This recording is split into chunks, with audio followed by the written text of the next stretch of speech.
Good evening. बैठे कैसे नहीं अभी तक? समोसे खाने लगे?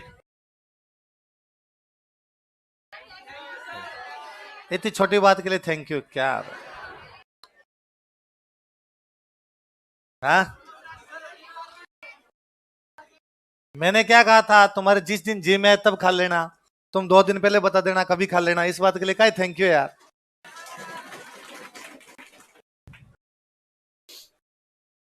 बैठो बैठो, लो फटाफट बैठो।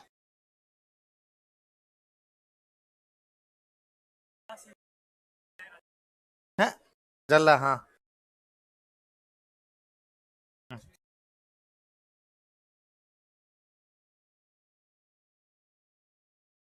नॉर्मल जो जैसलमेर की राजकुमारी होती है कोई भी।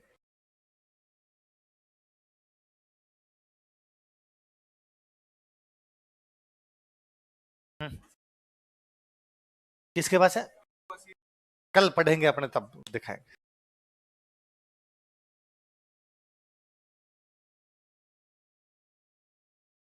कल कहां तक पढ़ा था? जालोर, जालोर पढ़ा था ना। चलो बताओ, नाडोल में कौन से वंश का शासन था? चौहान वंश का। किसने स्थापित किया? लक्ष्मण राज ने। कब स्थापित किया? कौन सी माता जी का मंदिर बनवाया? ये चौहानों की। कौन से राजा ने कायंद्रा युद्ध में भाग लिया था? उसकी 2 राजकुमारियों के नाम क्या थे? इन दोनों की शादी किसके साथ की गई थी? धारावर्ष परमार कहाँ का राजा था? कैलन के छोटे भाई का नाम क्या था? कीर्तिपाल। वो कहाँ चला गया था? जालोर। जालोर का पुराना नाम क्या था? जाबालीपुर क्यों था? फिर जालोर क्यों पड़ा? कौन से किले पर कौन से पहाड़ पर किला था? इसलिए यहाँ के चौहान क्या कहलाए? संस्थापक कौन था उनका? कीर्तिपाल ने किसको हरा के कब्जा किया? कुंतपाल परमार। सुंदा पर्वत के अभिलेख में क्या कहा गया उसको? नैणसिरी ख्यात उसको क्या बताती है? महान राजा। क्या बताती है? महान राजा बताती है। समर सिंह ने जालोर में क्या क्या निर्माण करवाया? परकोटा, शस्त्रागार और कोषागार बनवाया था। उसने अपनी राजकुमारी लीला देवी का विवाह किससे किया? भीम सेकंड कहां का राजा था? कौन से वंश का? मंडोर और नाडोल छीनने वाला राजा कौन था? कौन था? किससे छीने थे? इल्तुतमिश से। और गुजरात के कौन से राजा को हराया था? लवण प्रसाद। किसको हराया? लवण। किसने महाराजा धीराज की उपाधि धारण की? कौन उस पर अटैक की हिम्मत नहीं कर पाए थे? नासिरुद्दीन महमूद और बल्ब। जलालुद्दीन खिलजी ने किस पर आक्रमण किया था? किस पे? सामंत सिंह को। कहां तक चला गया था? सांसोर। लेकिन सांसोर के पास उसको कौन हराता है? सारंगदेव बागेला की सहायता से हरा दिया जाता है। किसके टाइम में अलाउद्दीन ने अटैक किए थे? कन्नड़ देव के टाइम उसने कहां कहां अटैक किए? सिवाना पर अटैक कब किया था? जालोर पे कब किया था? क्योंकि वो अपने साम्राज्य का, क्योंकि जालोर का किला व्यापारिक मार्गों पे था। दिल्ली से गुजरात और दिल्ली से दक्षिण भारत। अच्छा, जब उसकी सेना जा रही थी गुजरात तो कन्नड़ देव ने उसको जाने का रास्ता, और जब आ रही थी तब कन्नड़ देव के कौन से सेनापति ने क्या छीन लिए थे? अच्छा, फरिश्ता कहता है कि अलाउद्दीन का एक सेनापति था, क्या नाम था? आइनुल मुल्क मुल्तानी। वो समझा के कहां ले गया था इसको? लेकिन वह इसने युद्ध की चुनौती को नैण से कहता है कि ये नहीं था। इसका कारण क्या था? फिरोजा का वीरमदेव के प्रति शिवाना पर कब अटैक किया? शिवाना किला किसके पास था? सातल और सोम कौन थे? उनके साथ किसने विश्वासघात किया? किसने किया? महल सैनिक ने विश्वासघात किया। और जो शिवाना किला वो जालोर की क्या कहलाता है? चाबी कहलाता है। और तो इस समय कौन सा साका हुआ? अलाउद्दीन ने कब्जा करके नाम बदल के और किसको सौंप दिया? उनका कौन सा सेनापति मारा गया था? नाहर खान। कौन मारा गया? सांचौर का कौन सा मंदिर तोड़ा? कौन से स्टडी सेंटर को उजाड़ दिया? तुर्क सेना को कन्नड़ देव कौन से युद्ध में हराता है? मालकाना का युद्ध। कौन सा सेनापति गिरफ्तार कर लिया गया? तो अलाउद्दीन ने जालोर पर अटैक कब किया? जालोर का साका किसके नेतृत्व में हुआ? कन्नड़ देव और वीरम देव। किसने विश्वासघात किया? किसने? बीकादैया को उसकी पत्नी ने मार दिया।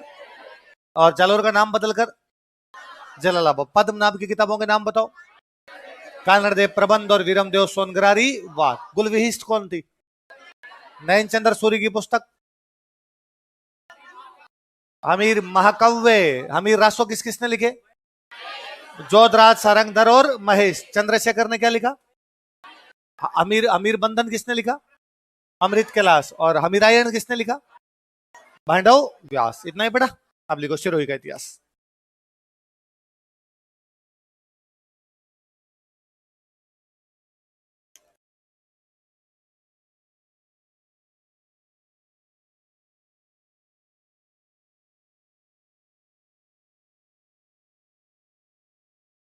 हाँ जी बोलो।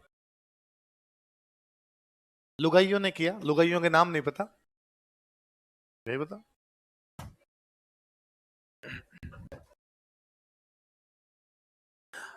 जैसे हम पढ़ रहे थे भाई, जालोर में कौन सा वंश था? Chauhan.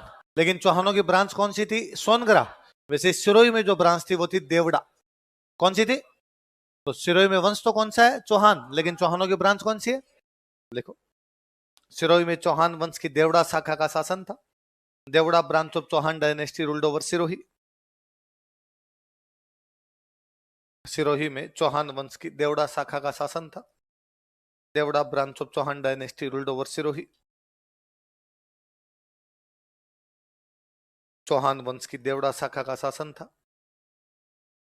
Devda branch of Chauhan dynasty ruled over Sirohi. कौन सी शाखा का? कौन से वंश की? चौहान वंश की। पहला जो बंदा है उसका नाम लिखो, लुम्बा।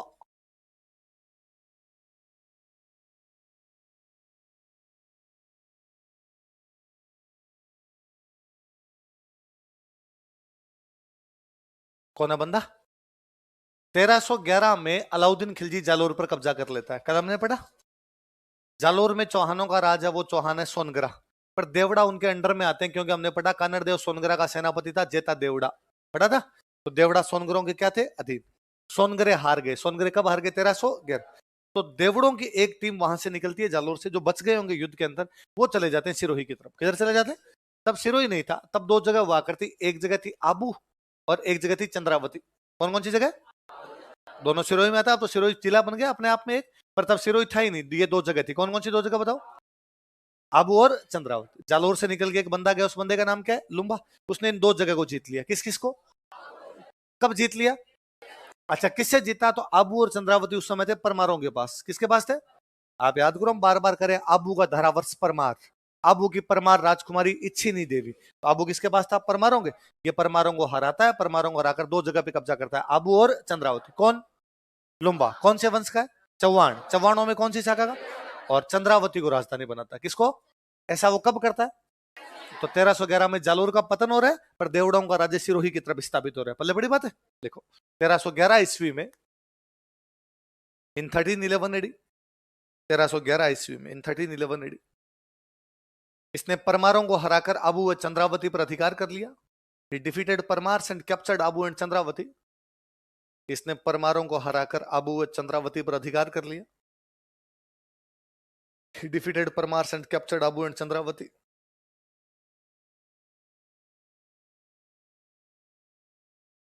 इसने परमारों को हराकर आबू व चंद्रावती पर अधिकार कर लिया। He defeated Parmars and captured Abu and Chandravati. तथा इसने चंद्रावती को अपनी राजधानी बनाया। And made Chandravati as his capital. तथा इसने चंद्रावती को अपनी राजधानी बनाया। And made Chandravati as his capital.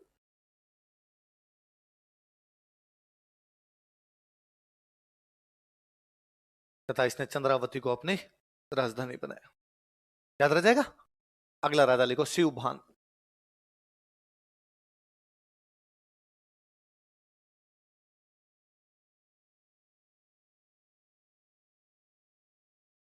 Shivbhan राजधानी चेंज करता है। 1405 में नई राजधानी बनाता है अपनी, शिवपुरी। कौन सी बनाता है? ये भी सिरोही के अंदर एक जगह पड़ती है, शिवपुरी। देखो, 1405 ईस्वी में, इन 1405 एडी, 1405 ईस्वी में, इन 1405 एडी, इसने शिवपुरी को अपनी राजधानी बनाया। He made Shivpuri as his capital. Sirohi में जगह, इसने शिवपुरी को अपनी राजधानी बनाया। He made Shivpuri as his capital.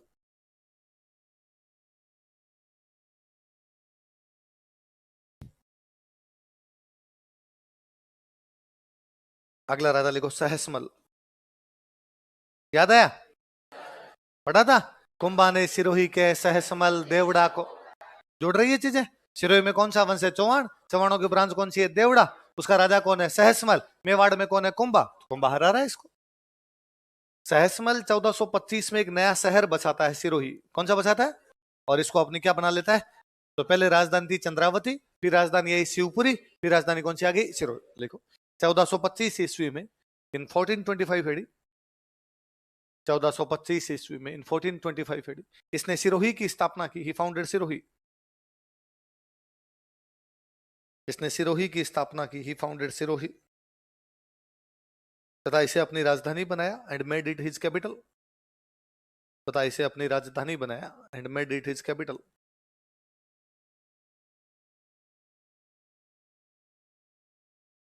तथा इसे अपनी राजधानी बनाया and made it his capital. तो सिरोही की स्थापना कब हुई? 1425। अजमेर की 1113। सवाई माधोपुर, जयपुर, बीकानेर, जोधपुर, उदयपुर। बोलो गिरिराज जी महाराज की। अगला लिखो, अगला राजा लिखो, सुल्तान।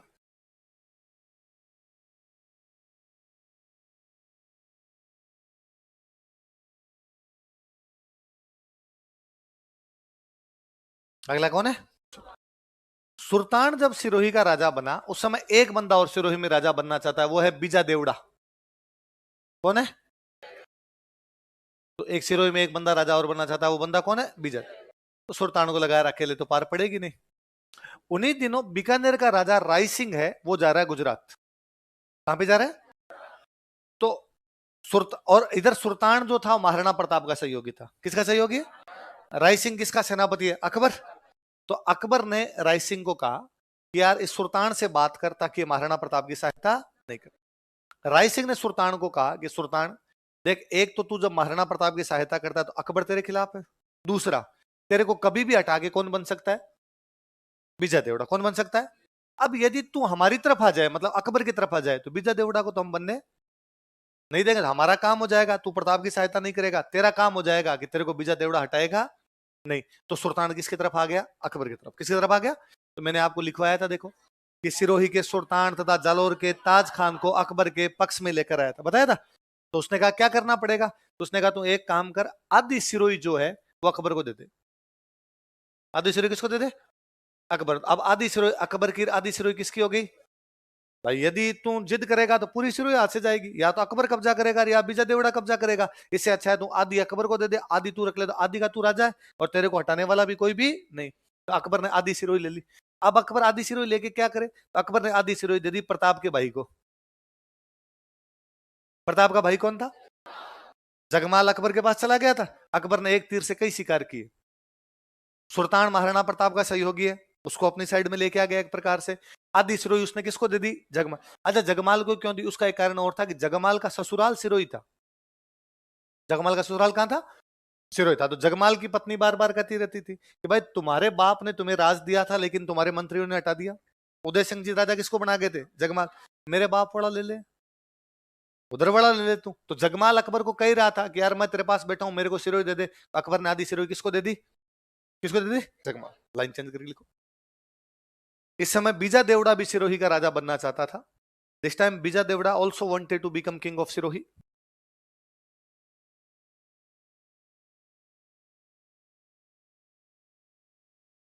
इस समय बीजा देवड़ा भी सिरोही का राजा बनना चाहता था।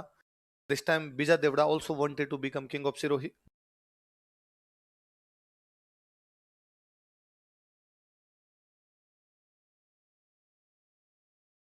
लाइन चेंज करके लिखो।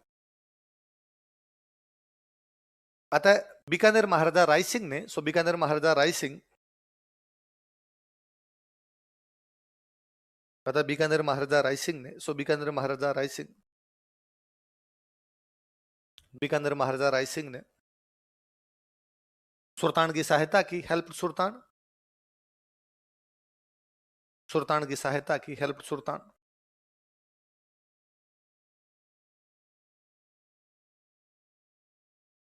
तथा आधी सिरोही लेकर अकबर को दे दी। क्यों ले दी आधी सिरोही? सहायता के बदले में। आई बात समझ? तथा आधी सिरोही लेकर अकबर को दे दी। And took half of Sirohi and give it to Akbar. तथा आधी सिरोही लेकर अकबर को दे दी। And took half of Sirohi and give it to Akbar.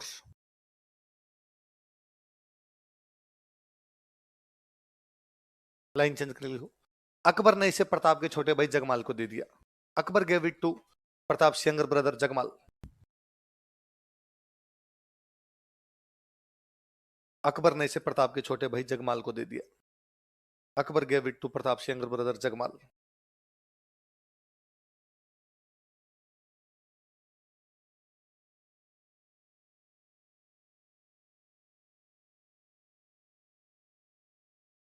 Pratap के छोटे भाई जगमाल को दे दिया। अब कुल मिला के आदि का राजा सुल्तान और आदि का राजा कौन है? जगमाल। पर सुल्तान महाराणा प्रताप का सहयोग कर रहा है अभी। उसको एक बार लगा था विजय देवड़ा हटा सकता है, राय सिंह भी ऊपर आके बैठ गया, इसलिए उसने राय सिंह से क्या कर ली थी? संधि। पर थोड़े दिन बाद में उसने कहा प्रेंक है ना, मजाक है अपना। तो अब तो अकबर फिर नाराज है, अकबर नाराज है गया। सुल्तान किसकी सहायता कर रहा है? महाराणा प्रताप।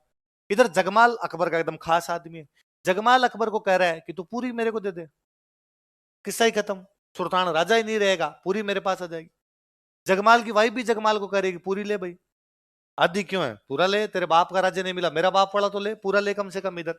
तो जगमाल ने अकबर के कान खाए कि पूरी दिला पूरी दिला। तो अकबर ने कहा ठीक है, मैं सेना भेजता हूं, तू सेनापति बन और तुम सुल्तान पर आक्रमण कर दो, पूरी रख लो। तो पापा ही कटे, पूरी तुम्हारे पास आ जाएगी तो तू मेरा सहयोगी है, तो सिरोही की तरफ से प्रताप को सहायता मिलेगी नहीं, सुल्तान का किस्सा भी खत्म हो जाएगा। उसने कहा ठीक है। फिर जगमाल के और सुल्तान के, या यूं कह दो अकबर के और सुल्तान के बीच में युद्ध होता है, दत्तानी का युद्ध। कौन सा होता है? सिरोही में एक जगह पड़ती है, उसका नाम है दत्तानी। क्या नाम है? लिखो, दत्तानी का, बैटल ऑफ दत्तानी।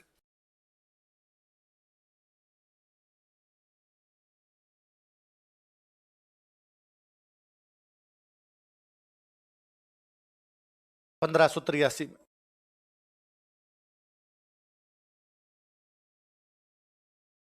सिरोही का राजा कौन है? सुल्तान। कौन से मुगल बादशाह से भिड़ रहा है? अकबर।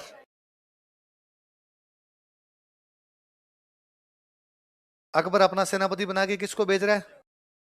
मैं लिख रहा हूं, दो तीन नाम आप उतार लो, फिर मैं समझाता हूं।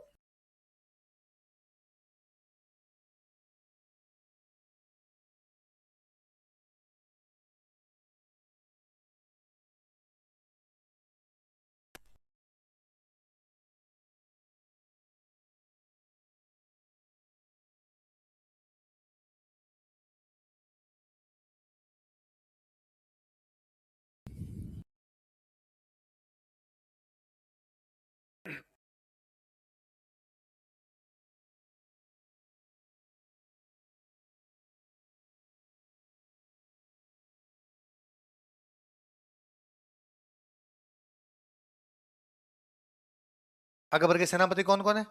जगमाल, राय सिंह, दांती सिंह कोलीवाड़। कोलीवाड़ा गांव का नाम है, दांती सिंह वहां का आदमी, नाम क्या हो गया? दांती सिंह कोलीवाड़। जगमाल आप जानते हो महाराणा प्रताप का क्या है भाई? लिखो कोष्टक में, जगमाल के कोष्टक में लिखो प्रताप का भाई। जगमाल के कोष्टक में लिखो प्रताप का भाई। लिख लिया? अब एक नाम लिखा हुआ है राय सिंह, आपके दिमाग में आ रहा होगा बीकानेर का राजा राय सिंह ना, ये चंद्रसेन का बेटा है। किसका बेटा है? जोधपुर वाला चंद्रसेन था। आप लिखो, फिर पुनः मैं समझाता हूं। राय सिंह के कोष्टक में लिखो चंद्रसेन का पुत्र, सन ऑफ चंद्रसेन।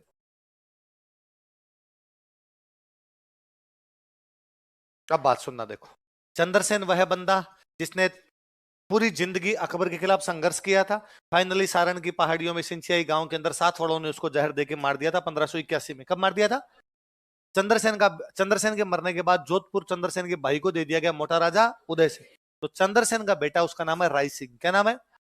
वो तो राजा बना नहीं, राजा तो उसका चाचा बन गया, ताऊ बन गया, मोटा राजा उदय सिंह। तो राय सिंह अकबर के पास चला जाता है। राय सिंह किसके पास चला जाता है? तो अकबर ने इस युद्ध में 2 सेनापति भेजे, एक महाराणा प्रताप के भाई को, एक चंद्रसेन के। वे 2 लोग जो पूरी जिंदगी अकबर के खिलाफ संघर्ष करते रहे, उनके परिवार वाले इसके अंदर उस आदमी से लड़ने के लिए आए जो प्रताप के साथ है। सुल्तान प्रताप के साथ है, तो सुल्तान के खिलाफ लड़ने के लिए आए। कौन कौन? जगमाल और, दोनों को मार दिया था इस युद्ध में। जगमाल भी मरा था, ये राय सिंह भी मरा था। सुल्तान जीतता है। कौन जीता है? वो ढंग से काटा था उसने, कोई बचे थे वो चप्पलें हाथ में लेके भागे थे, बाकी उसने भागने नहीं दिया था। लिखो, इस युद्ध में जगमाल, इस युद्ध में सुल्तान की जीत हुई। सुल्तान वन दिस बैटल। इस युद्ध में सुल्तान की जीत हुई, उसने पूरे पे दोबारा कब्जा कर लिया, उन्हें पूरा अपना ही है। इस युद्ध में सुल्तान की जीत हुई, सुल्तान वन दिस बैटल।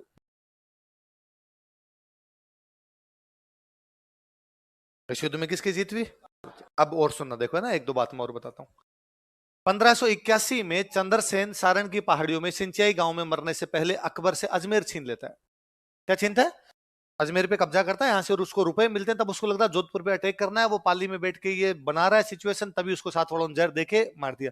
पर 81 में हरा ही रहा है। ठीक पहले रामपुरा क्षेत्र में जलाल खान को मार के आया था, अब अजमेर छीन लिया। 1581 की बात है। 1582 में दिवेर के युद्ध के अंदर महाराणा प्रताप पूरी मुगलों की फौज काट देते हैं। पढ़ा था हमने? 1583 में सुल्तान दत्तानी के युद्ध में मुगलों की फौज को पुनः काट देते हैं। 81, 82 और 83 लगातार 3 साल मुगल लगातार 3 युद्ध हारे हैं। वो अजमेर में हार रहे हैं, वो दिवेर में हार रहे हैं, वो दत्तानी में हार रहे हैं, क्योंकि राजस्थान वालों ने सीरीज बना ली पूरी, क्योंकि राजस्थान वालों ने एका कर लिया, क्योंकि राजस्थान वालों ने गठबंधन बना लिया। इसलिए अकबर के समझ में आया कि अब इधर राजस्थान में पार पड़ेगी। इसलिए हम पढ़ते हैं कि 1585 के बाद उसने मेवाड़ पर आक्रमण करने बंद कर दिया। पढ़े थे हमने? इतना प्रैक्टिकल आदमी तो वो भी है। उसको लगता है जब पटवारी ग्राम सेवक में नहीं हो रहा, जब सिरोही वाले कूट रहे हैं, तो RS-IS तो बहुत भयंकर चीज है भाई साहब। इसलिए अपने को इधर जाना। तो 81, 82, 83 3 साल याद रहेंगे। ये तीनों मुगलों के लिए राजस्थान में खतरनाक थे। उधर अभी मैं आगे और बताऊंगा। 69, 70 ये वाले साल उनके लिए बहुत अच्छे रहे थे। 68, 69 और 70, क्योंकि 68 के अंदर अकबर ने कब्जा किया था चित्तौड़। कहां किया था? अभी आगे मैं बूंदी पटाऊंगा तब पटाऊंगा। 69 में अकबर ने कब्जा किया था रणथंभौर। कहां कब्जा किया था? और 70 में तो पश्चिमी राजस्थान पूरा संधि कर गया था, जब बीकानेर, जैसलमेर और आपका मोटा राजा उदय सिंह तीनों क्या कर गए थे? संधि। तो 68, 69, 70 वो अकबर के लिए ठीक है। 81, 82, 83 ये अकबर के लिए आई बात समझ में? तो अकबर की सेना यहां पर हार गई, सुल्तान यहां पर जीत गया। अब सुल्तान जैसे जीता, ये समाचार मिला महाराणा प्रताप को। किसको मिला? और महाराणा प्रताप ने कहा शाबाश मेरे चीते, क्या लड़ाई लड़ी है यार, दत्तानी में मुगलों की पूरी फौज काट दी। मैं राजी हुआ हूं सुल्तान से, और मैं मेरी पोती की शादी सुल्तान के साथ करूंगा। पोती की शादी सुल्तान। तो अमर सिंह की बेटी की शादी बाद में किससे की गई? सुल्तान। जब ये बात आई और महाराणा प्रताप ने कहा भाई मैं मेरी पोती की शादी किससे करूंगा? सुल्तान से। भाई राजकुमारी की शादी के लिए अच्छा वर चाहिए, इससे अच्छा वर कौन होगा जिसने मुगलों को हरा दिया और अपना सहयोगी और है, तो क्यों ना सुल्तान के साथ अपनी राजकुमारी की शादी कर दी जाए। इस बात पर एक भाई महाराणा प्रताप का खड़ा होता है, वो खड़ा होकर कहता है मेरे को इस पे ऑब्जेक्शन है। उस भाई का नाम है सगर। क्या नाम भाई का? जो जगमाल का रियल भाई है। उदय सिंह की कई रानियां थी, उनमें एक रानी के 2 बेटे हैं, जगमाल और सगर। एक रानी का महाराणा प्रताप, एक रानी का शक्ति सिंह है, दूसरी रानी का कोई और रहा होगा, कई रहने। जगमाल और सगर रियल थे। जगमाल पहले ही नाराज होकर चला गया था, लेकिन सगर नाराज होकर गया नहीं था। सगर किसके पास था? वो खड़ा हुआ, उसने खड़े होकर कहा कि बहुत अच्छी बात है, राजकुमारी की शादी ऐसे किसी राजा या राजकुमार के साथ होनी चाहिए जो बहादुर हो। और निसंदेह सुल्तान में बहादुरी की कोई कमी, और जिसने अभी अभी मुगलों की पूरी फौज काट दी हो, उस आदमी ज्यादा बहादुर कौन होगा? पर भैया इस बात को भी कंसिडर करना चाहिए कि सुल्तान ने अपने भाई जगमाल को मारा है। हम अपने भाई के हत्यारे को राजकुमारी कैसे दे सकते हैं? महाराणा प्रताप ने पुनः कहा कि सगर युद्ध के मैदान में जो अपने साथ है वो भाई है, जो खिलाफ है वो दुश्मन है। सुल्तान साथ है तो अपना भाई है, जगमाल खिलाफ है तो अपना। और सुल्तान यदि अपने साथ है तो अपनी राजकुमारी देने में कोई हर्ज नहीं है। सगर ने कहा कि भैया मेरे से ये नहीं होगा, यदि आपको ऐसा करना तो कीजिए, मैं आपकी जगह छोड़ रहा हूं। तो सुल्तान सगर भी मेवाड़ छोड़ के चला गया। सगर चला गया अकबर के पास। कहां चला गया? अकबर मर गया। अकबर के मरने के बाद अगला बादशाह बन गया जहांगीर। कौन बन गया? जहांगीर के जीवन का एक ही सपना मेवाड़ जीतना है, बाकी तो उसके बाप ने जीत लिया। अकबर जीत गया था, उसको मेवाड़ जीतना, लेकिन मेवाड़ में उसकी पार नहीं पड़ रही। तो उसने दिमाग लगाया। उसने दिमाग लगाया कि यार मेवाड़ में फूट डाल दी जाए, मेवाड़ में 2 राजा बना दिए जाए। तो आधे शक्ति मेवाड़ के एक राजा के पास, आधी शक्ति मेवाड़ के दूसरे राजा के पास। तो अमर सिंह कमजोर, अगर अमर सिंह कमजोर होगा तो हम इसको मार लेंगे। अमर सिंह राजा था उधर। तो उसने सगर को चित्तौड़ का किला दे दिया। कौन सा किला दे दिया? क्योंकि 1568 में चित्तौड़ के तीसरे साके के बाद चित्तौड़ का किला किसके पास चला गया था? मुगलों के पास। मुगलों के पास था तो मुगल बादशाह जहांगीर है, उसने चित्तौड़ का किला किसको दे दिया? सगर। जिसके पास चित्तौड़ का किला मेवाड़ का राणा, तो उसने कहा मेवाड़ का राणा सगर है और मेवाड़ की राजधानी चित्तौड़ किसके पास होगी? सगर। अब एक प्रकार से मुगलों की तरफ से मेवाड़ का राणा कौन है? सगर। मेवाड़ वाले मेवाड़ का राणा किसको मानते हैं? अमर सिंह। जहांगीर के दिमाग में था कि सगर जब मेवाड़ में जाके राणा बनेगा तो अमर सिंह के खूब सारे लोग टूट के किधर आ जाएंगे? सगर। तो अमर सिंह की शक्ति क्या हो जाएगी? कम। तो अपने अमर सिंह को मार देंगे। लेकिन भाई मेवाड़ का एक बंदा भी सगर के पास नहीं गया। सारे के सारे अभी भी किसके पास थे? अमर।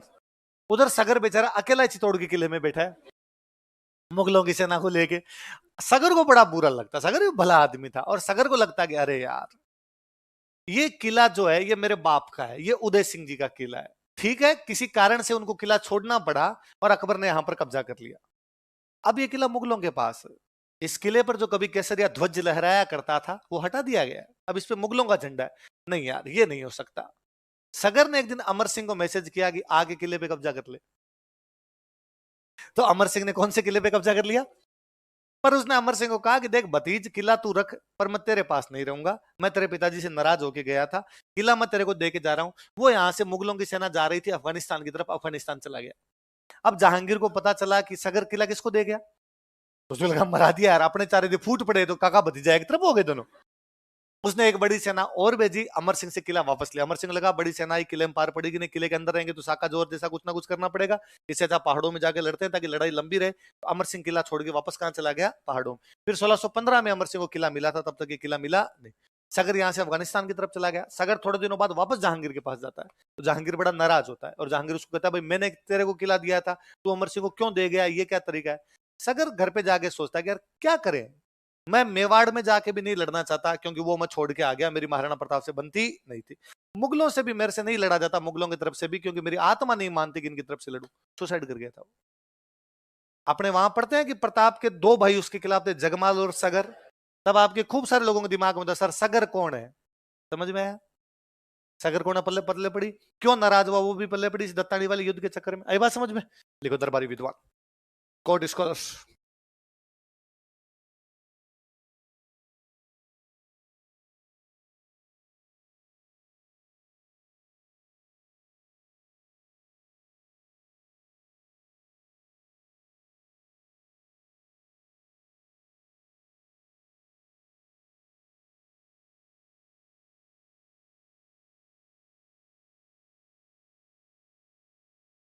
दुरसा आडा कि कौन से राजा के दरबार में, सुल्तान। तो उन्होंने सुल्तान पर एक बुक लिखी, इसलिए बुक का नाम क्या है, राव सुल्तान रा कवित है? अरे लिखो तो सही, क्यों लोड लिया इतना। आपको क्यों लगता है कि मैं बिना बात बताए भाग जाऊंगा, मेरे चेहरे से धूर्तता टपकती है कि बेईमान आदमी पूरी बात बताएगा ही नहीं। दुर्साडा की बुक का नाम क्या है बताओ देखे, राव सुल्तान रा कवित। तो दुर्साडा राव सुल्तान के दरबार में, राव सुल्तान पे बुक लिख रहे हैं, इसलिए बुक का नाम क्या हो गया, राव सुल्तान रा। अब पुनः सुनो, दुर्सा आडा, ऐसा माना जाता है, ऐसा कहा जाता है कि दुर्सा आडा अकबर के दरबार में। किसके दरबार में थे, दत्तानी के युद्ध में अकबर की तरफ से लड़ने के लिए। किसकी तरफ से, किसके खिलाफ, सुल्तान। लेकिन दत्तानी को जीता कौन, सुल्तान। मुगलों की सेना भाग गई या मुगलों की सेना काट दी गई। जब दत्तानी का युद्ध समाप्त हो गया, शाम के टाइम में सिरोही के जो सैनिक थे वो घायलों को उठा के ला रहे थे। किसको उठा के ला रहे, और अपने ये राजस्थान में एक नियम था कि घायल किसी का हो, भले अपना भले दुश्मन का इलाज करना है, इसलिए सिरोही वाले घायलों को भी उठा के ला रहे थे और मुगलों वाले घायलों को भी उठा के ला रहे थे। अब जो सैनिक घायलों को उठा के ला रहे थे उनमें एक सैनिक कोई बदमाश था, और उसने सोचा यार मुगलों वाले घायलों को क्यों उठा के लेके जाए, अब इस घायल को उठा के लेके जाएंगे, इसके पट्टी करेंगे, इलाज करेंगे, ये ठीक होगा, अपने से वापस लड़ने आएगा, चलता हो रहे इनको। तो उसके हाथ में था भाला, और वो यूं देख रहा था कि किस में थोड़ी बहुत सांसें आ रही है, मुगलों वाले में, और किसी में थोड़ी सी लगती है कि ये थोड़ा बचा हुआ है, तो स्टॉक है। उन घायलों में घायल सैनिक पड़े हैं मुगलों की तरफ से, दुर्सा आढ़ा। कौन पड़े, और चिल्ला रहे हैं पानी पानी। राजस्थान में वैसे ही गर्मी पड़े तो पानी ज्यादा, फिर दूसरा आप घायल होते हो तो ज्यादा प्यास लगती है, तो दुर्साडा पानी पानी चिल्ला रहे।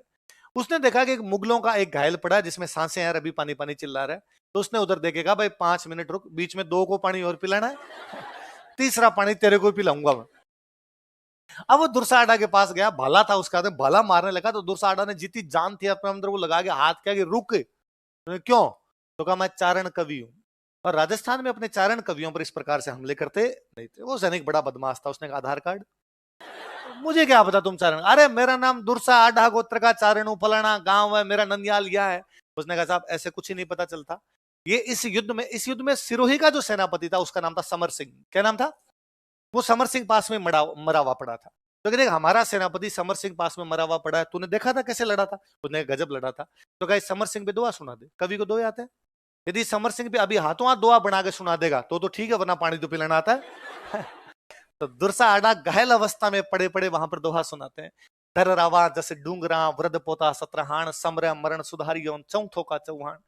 समर सिंह ने मरने से पहले इतना बेहतरीन युद्ध किया कि ये पहाड़ियां, ये घाटियां, ये रेत के टीले शताब्दियों शताब्दियों तक, सदियों सदियों तक उसकी वीरता की कहानियां सुनाएंगे। समर सिंह इस युद्ध में इतना बहादुरी से लड़ा था कि उसके वंशज आने वाले समय में बड़े गर्व से अपना सीना तान के सर ऊंचा करके कहेंगे कि हम उस समर सिंह के वंशज जो कौन से युद्ध में लड़ता हमारा गया था, उसने कहा शाबाश, खड़े हो जाओ, वेरी गुड, दोए आते हैं आपको। फिर वो दुर्सा अड्डा को लेके गया सुल्तान के पास, और सुल्तान को कहा कि ये वो दुर्सा जी है, इनको दोए आते हैं, कवि हैं, और ये वहां घायलों में पड़े थे, 2-1 मिनट लगती तो मैं पानी पिला देता, पर इन्होंने दोहा सुना दिया, इसलिए पानी नहीं पिला पाया, इनका इलाज कराओ भाई साहब। राव सुल्तान दुर्सा अड्डा का इलाज करवाता है, फिर दुर्सा अड्डा राव सुल्तान के दरबार में रह जाते हैं, और राव सुल्तान पर बुक लिखते हैं। राजी, आगे लिखो।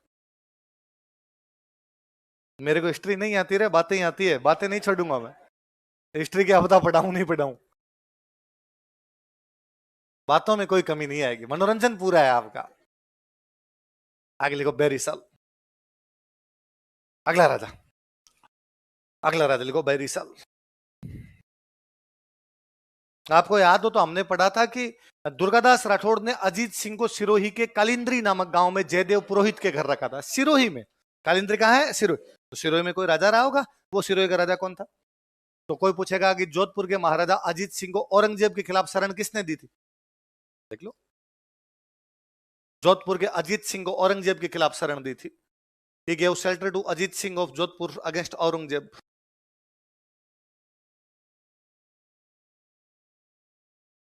जोधपुर के अजीत सिंह को औरंगजेब के खिलाफ शरण दी थी। He gave shelter to Aurangzeb of Jodhpur, sorry, Ajit Singh of Jodhpur against Aurangzeb. Jodhpur के अजीत सिंह को औरंगजेब के खिलाफ शरण दी थी। याद रह जाएगा। अगला राजा लिखो शिव सिंह।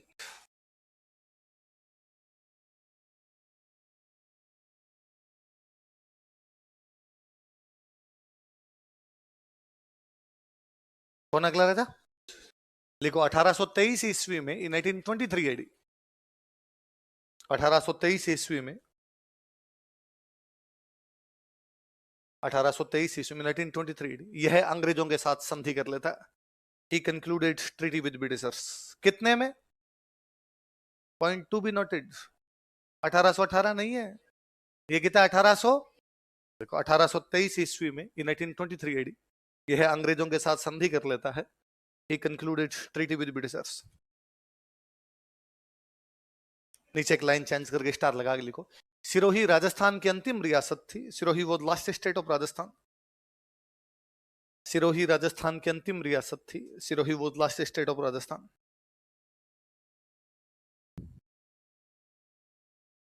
जिसने अंग्रेजों के साथ संधि की थी, विच कंक्लूडेड ट्रीटी विद ब्रिटिशर्स, जिसने अंग्रेजों के साथ संधि की थी, विच concluded treaty with Britishers.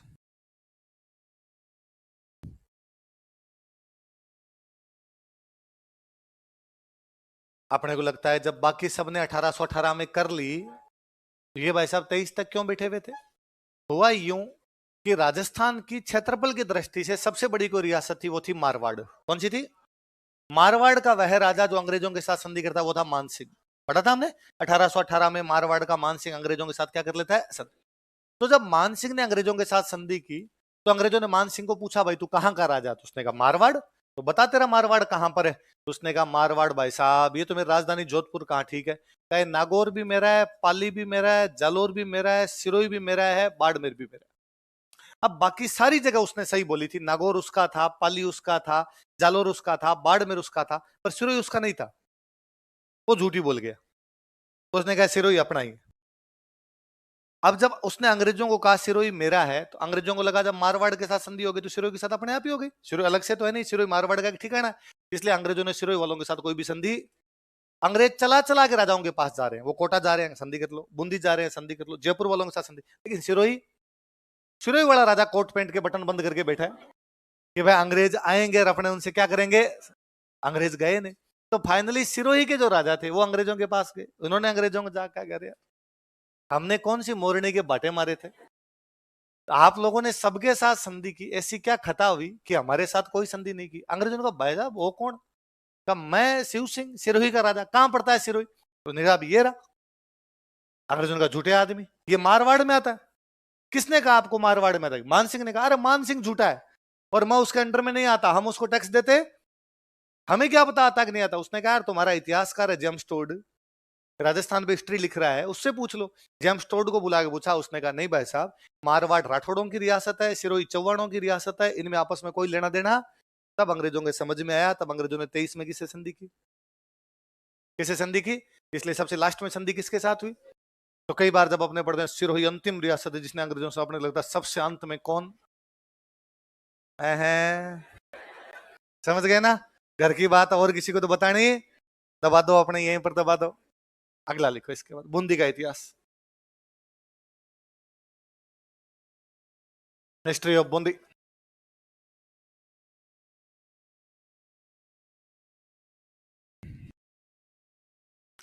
Jalore में कौन सा वंश था? चौहान। चौहानों की ब्रांच कौन सी थी? सोनगरा। सिरोही में कौन सा वंश था? चौहान। चौहानों की कौन सी शाखा थी? देवड़ा। वैसे बूंदी में चौहान थे, चौहानों की शाखा थी हाड़ा। कौन सी थी? लिखो। बूंदी में चौहान वंश की हाड़ा शाखा का शासन था। Hada branch of Chauhan dynasty ruled over Bundi. Bundi में चौहान वंश की हाड़ा शाखा का शासन था। Hada branch of Chauhan dynasty ruled over Bundi. Chauhan वंश की हाड़ा शाखा का शासन था। Hada branch of Chauhan dynasty ruled over Bundi. कौन सी शाखा का? तो बताओ, बूंदी में कौन सा वंश था? चौहान। कौन सा वंश था? सिरोही में कौन सा वंश था? जालोर में कौन सा वंश था? बूंदी में कौन सा वंश था? हाड़ा नहीं कहोगे। हालांकि मैं कितना भी समझा दूं, आप मुझे पता है, मैं कल पूछ लूंगा बूंदी में कौन सा वंश था, आप कहोगे हाड़ा, पर नहीं बताना। कौन सा वंश था? उनकी ब्रांच कौन सी? सिरोही में कौन सा वंश? चौहान। उनकी ब्रांच कौन सी? जालोर में कौन सा वंश? उनकी ब्रांच कौन सी? बूंदी में कौन सा वंश? उनकी ब्रांच कौन सी? भाई बात समझ में? हाड़ा नाम का कोई भी वंश है, वो एक ब्रांच है कौन से वंश की? तो बूंदी में कौन सा वंश था? ब्रांच कौन सी? सिरोही में कौन सा वंश? ब्रांच कौन सी? सिरोही में कौन सा वंश? ब्रांच कौन सी? और जालोर में कौन सा वंश? ब्रांच कौन सी? और बूंदी में ब्रांच कौन सी? फिर कहीं होंगे यहाँ तक हाड़ा आगे, यहाँ तक आगे रुक रहा है ना? लगेगा आपको, मैं आपको गारंटी के साथ कहता हूँ, स्टाम्प पेपर पे लिखवा लो मेरे से, महीने भर बाद में आपको कोई पूछ लेगा बूंदी में कौन सा होगा? हाड़ा। क्योंकि पता नहीं कैसे हमारे दिमाग में कूट कूट के भर दिया गया कि बूंदी में कौन सा वंश था। और वो मैं हमेशा कहता हूँ कि आपने तो छोड़ो भाई, अपने अलग अलग इलाके के लोग हैं। मेरे एक मित्र बूंदी से, और बेहद इंटेलिजेंट, फर्स्ट ग्रेड लेक्चरर जो लगते हैं ना, तो अब तो क्या था, फर्स्ट ग्रेड लेक्चरर में एग्जाम होता है, एग्जाम पास करो लेक्चरर बनो। पहले ऐसा नहीं था, पहले एग्जाम होता था, उसके बाद होता था इंटरव्यू, और केवल इंटरव्यू के नंबर के आधार पर ही आपको सिलेक्ट किया जाता था। यदि आपका पेपर हुआ, पेपर से केवल आपका इतना है कि आप इंटरव्यू कॉल हुआ या नहीं हुआ, फिर इंटरव्यू कॉल हो गया, उसके बाद पेपर वाले नंबरों का कोई महत्व है नहीं। फिर जो इंटरव्यू में नंबर आएंगे उसके आधार पर आप सिलेक्ट हो गया, सिलेक्ट नहीं हो गया। मेरे एक फ्रेंड ज्योग्राफी शानदार शानदार, उनका सब्जेक्ट बहुत अच्छा, तो वो सिलेक्ट हो गए। सिलेक्ट हो गए तो हमें लगता था यार बहुत इंटेलिजेंट थे कि ये तो इंटरव्यू भी फोड़ के आएंगे, इसी कोई दिक्कत ही नहीं है, तो इनका तो उधर भी सिलेक्शन हो जाएगा। तो वो गए। तो अपने आरपीएससी इस मामले में बहुत भली, बहुत अच्छी है। आरपीएससी आपसे जब सवाल पूछते हैं ना इंटरव्यू के टाइम, तो शुरुआत में इतने सिंपल सिंपल सिंपल सिंपल सवाल पूछती है ताकि आप पर कोई दबाव महसूस ना हो, आप इजी महसूस कर सके। एक अपने आरपीएससी में जब आप इंटरव्यू देने जाते हो तो उनको न तो आपका नाम पता होता है, ना आपके रोल नंबर पता होता है। आपका नाम रोल नंबर कुछ भी पता नहीं होते। उनके पास में आपकी ये जानकारियां होती कि आपने 10th कहां से की थी, कितने परसेंट है, आपने 12th कहां से की थी, कितने परसेंट है, आपने बीए कहां से की थी, कितने परसेंट है, और यदि आगे भी कर रखे एमए कहां से की, कितने परसेंट है, पीएचडी कहां से की, कितने परसेंट है, या आप नौकरी करते हो तो किस नौकरी में हो, कब से हो, वो पूरा डिपार्टमेंट कौन सा, वो पूरा उनके पास होता है। तो नॉर्मली उनका ये होता है कि आप जैसे रूम में घुसे, आप रूम में घुसते ही वहां जैसे मान लो 3 लोग बैठे, 4 लोग बैठे, तो ऐसा होता है कि यदि महिला कोई मैम बैठे हैं तो पहले आप मैम को ग्रीट कीजिए, और बाद में जो सारे पुरुष बैठे उनको एक साथ ही कर दीजिए नमस्ते, है ना। और यदि केवल पुरुष बैठे तो एक बार में कर दीजिए नमस्ते, हाथ वाथ जोड़ने की भी कोई आवश्यकता नहीं। कई बार अपना होता है यूं पूरा नेताजी की तरह नमस्ते, ऐसा भी नहीं, आप थोड़ा सा झुक के मतलब सम्मान देते, सर मॉर्निंग, जो गुड मॉर्निंग, गुड इवनिंग, प्रणाम, नमस्ते, जो अपना नमस्ते करना नमस्ते कीजिए। आप चेयर के पास जाके खड़े हो जाइए, वो आपको कर देंगे लो लो बैठी बैठी बैठी चेयर पे बैठी, चेयर को बिना आगे पीछे लिए बैठ जाइए, है ना। ये नहीं कि आपको कहा चेयर बैठे रहा, आपने कहा इधर थोड़ा मैं कंफर्टेबल फील करूंगा। तो ये है भाई, आवाज नहीं आनी चाहिए चेयर की, भाई वो भद्दा माना जाता ना। नॉर्मली अपने किसी बड़े आदमी के सामने भी होते तो अपने लगता भाई चेयर की आवाज नहीं आनी चाहिए, वैसे के वैसे बैठ जाए, सावधान की स्थिति में बैठ जाए, आप बैठ जाओ। तो आप जैसे बैठ भी जाओगे ना तो भी आपकी टांगे धुजेगी। आप भाई आपको लगता है ना ये मेरी नौकरी है, और ये सामने जो 3 बेटे माई बाप है, ये जैसा करेंगे वैसा होगा, भाई डर लगता है ना, स्वाभाविक बात। आप दूसरी तीसरी बार जाते हो ना, तो भी डर लगता है वहां पर। तो वो आपको वो देखते हैं कि यार कैसे यूं हल्का किया जाए इस माहौल को, थोड़ा आप इधर टेंस ना रहे। तो शुरुआत में आपसे कई बार तो ना जनरल, इतने जनरल क्वेश्चन भी पूछ लेते हैं कि नाश्ता वास्ता कर लिया, तो आप जैसे कहते हैं जी जी सर चाय वगैरह मंगवाए। ये कई बार होता है जैसे आप इंटरव्यू देने गए, इतने में उनके लिए पियोन चाय लेके आया, तो 3 लोगों के लिए चाय लेके आया, तो वो आपसे पूछेंगे चाय, तो आपको नहीं नहीं सर थैंक यू सर मैं करके आया था। नाश्ता थैंक यू सर मैं करके आया था, बता देना कोई ऐसी दिक्कत हो। तो उनको ये कहना होता थैंक यू सर मेरा किया हुआ है, ये नहीं कि आपको बिस्किट मंगा लो। सुबह वाले चाय वो मजा नहीं आया सर, जो मैं घर में कड़क पीता हूँ ना सर, हाँ वो तो पत्ती कम रखना थोड़ी उधर। तो ये नहीं, आपको ये कहना था कि धन्यवाद सर मैं चाय नाश्ता करके आया था। तो वो ये मतलब केवल ये तरीके हैं उनके। पानी का पूछेंगे वो आपसे कि पानी पी लीजिए, पानी गिलास गिलास पड़ा है उनके सामने तो कहेंगे गिलास ले लीजिए, मंगवा लीजिए, वो सब कुछ आपको, ताकि आप थोड़ा सा पता है 2-3 सवाल जब पूछ लिए जाते हैं ना, तो दिल की धड़कनें थोड़ी नॉर्मल हो जाती है। तो फिर वो कई बार तो ये होता है, कई बार वो जिस चाय पानी का नहीं पूछ रहे आपसे, तो फिर वो ये पूछते हैं कि अच्छा तो 10th कहाँ से किया था आपने, तो आप कहते हो कि सर मैंने 10th पाली से किया था। वेरी गुड, कितने परसेंट थे आपके 10th, उनके पास पढ़ा है फिर भी वो पूछते हैं कितने परसेंट थे, आपने कहा 86, वेरी गुड वेरी गुड, अरे जोरदार। फिर वो अपने जो साथ में बैठे थे उनको 86 देखो होशियार है होशियार है ना। तो आपकी तरफ देखते नहीं, उनको यूं कहते हैं। फिर फिर 12th आपने कहाँ से किया, आपको तो सर कोटा। अच्छा, कोटा कैसे चले गए, तो आपको सर वो दूध खाई बीच में, मैंने साइंस साइंस ले ली थी सर मैंने, पता नहीं क्यों मेरे को लगा था डॉक्टर बन सकता हूँ सर मैं, तो मैं कोटा 2 साल बर्बाद हुआ सर उधर, साइबर कैफे में बैठ के वापस आ गया सर उधर। अरे तो तुम्हारे परसेंट 68, 86 से 68। फिर आप कोई कहते हो, आप कहते हो सर वो एक तो मैं सर पीएमटी की तैयारी कर रहा था, तो उधर सर ध्यान ज्यादा था इसलिए बोर्ड पे ज्यादा ध्यान नहीं दे पाया। या आप कहते हो सर मैं थोड़ा लास्ट टाइम में पीलिया भी हो गया था मेरे, तो मैं एग्जाम भी ढंग से नहीं दे पाया। कोई ऐसा कुछ बहाना बनाते, उनको भी पता है बहाना है, आपको भी पता है बहाना है, पर वो नहीं पूछते कि ऐसा बहाना क्यों बना। ओके कोई नहीं कोई, फिर वो आपस में बात कर लेते हैं कि हाँ ये बच्चे आजकल कोटा चले जाते हैं, वहां तो यार वो सिस्टम है, डमी स्कूल है, स्कूल कहीं है ना, आप कोचिंग कहीं पर, वो किया होगा आपने। आप कहना था जी नहीं सर ऐसा नहीं था, मैं स्कूल जाता था। आपको ये कहना था, आप ये नहीं कि स्कूल तो मैं गया ही नहीं था कभी, सर मैं स्कूल जाता था कोचिंग भी करता था, दोनों को सही मैनेज नहीं हो पाया सर, मेरी उधर भी रैंक ये थी, अच्छा नहीं मिल रहा था उधर, मैं नहीं जा पाया। फिर वो वापस पूछते हैं फिर बीएससी क्यों किया आपने, एमबीबीएस क्यों नहीं किया, आप पुनः कहते हैं सर मेरा सिलेक्शन नहीं हुआ था, मैं उतना प्रयास ढंग से नहीं कर पाया सर, स्टूडेंट ही था बच्चा ही था, मन भी नहीं लगा मेरा, मैं जितना होना चाहिए था एमबीबीएस के लिए उतना नहीं हो पाया। फिर मुझे लगा मुझे बीएससी कर लेनी चाहिए, मैंने बीएससी की। और कहीं ना कहीं मेरे दिमाग में ये भी था सर कि मुझे सिविल सेवा के अंदर जाना है, इसलिए भी मैं ग्रेजुएशन करके इधर आ गया। आप नॉर्मली, पर ये 3-4 मिनट का वार्तालाप इसलिए होता है ताकि आप बहुत संतुलित हो जाएं, बहुत बैलेंस हो जाएं, आपको घबराने की कोई आवश्यकता। इवन यदि आप घबरा रहे होते तो वो पुनः कहते हैं आपको कि घबराओ मत, कोई कोई दिक्कत नहीं। नहीं है जो मतलब, फिर वो जनरली सवाल भी पूछना शुरू करते हैं, फिर ऐसे पूछते हैं अच्छा पाली से की थी ना 10th, तो चलो बताओ पाली, मैं पाली आऊं तो तुम मुझे कौन कौन से मंदिर दिखाओगे। तो आप कोई 2-3 मंदिर हो, आप किसी एक मंदिर का नाम उठा के कहते हो कि सर वो मंदिर दिखाऊंगा, अच्छा ये मंदिर तुमने देखा है, जी सर देखा है, कौन से भगवान जी का है, फलाना जी, किसने बनवाया था, फलाने राजा ने बनवाया था, ये राजा कौन से वंश का था। 3-4 सिंपल सवाल हो गए।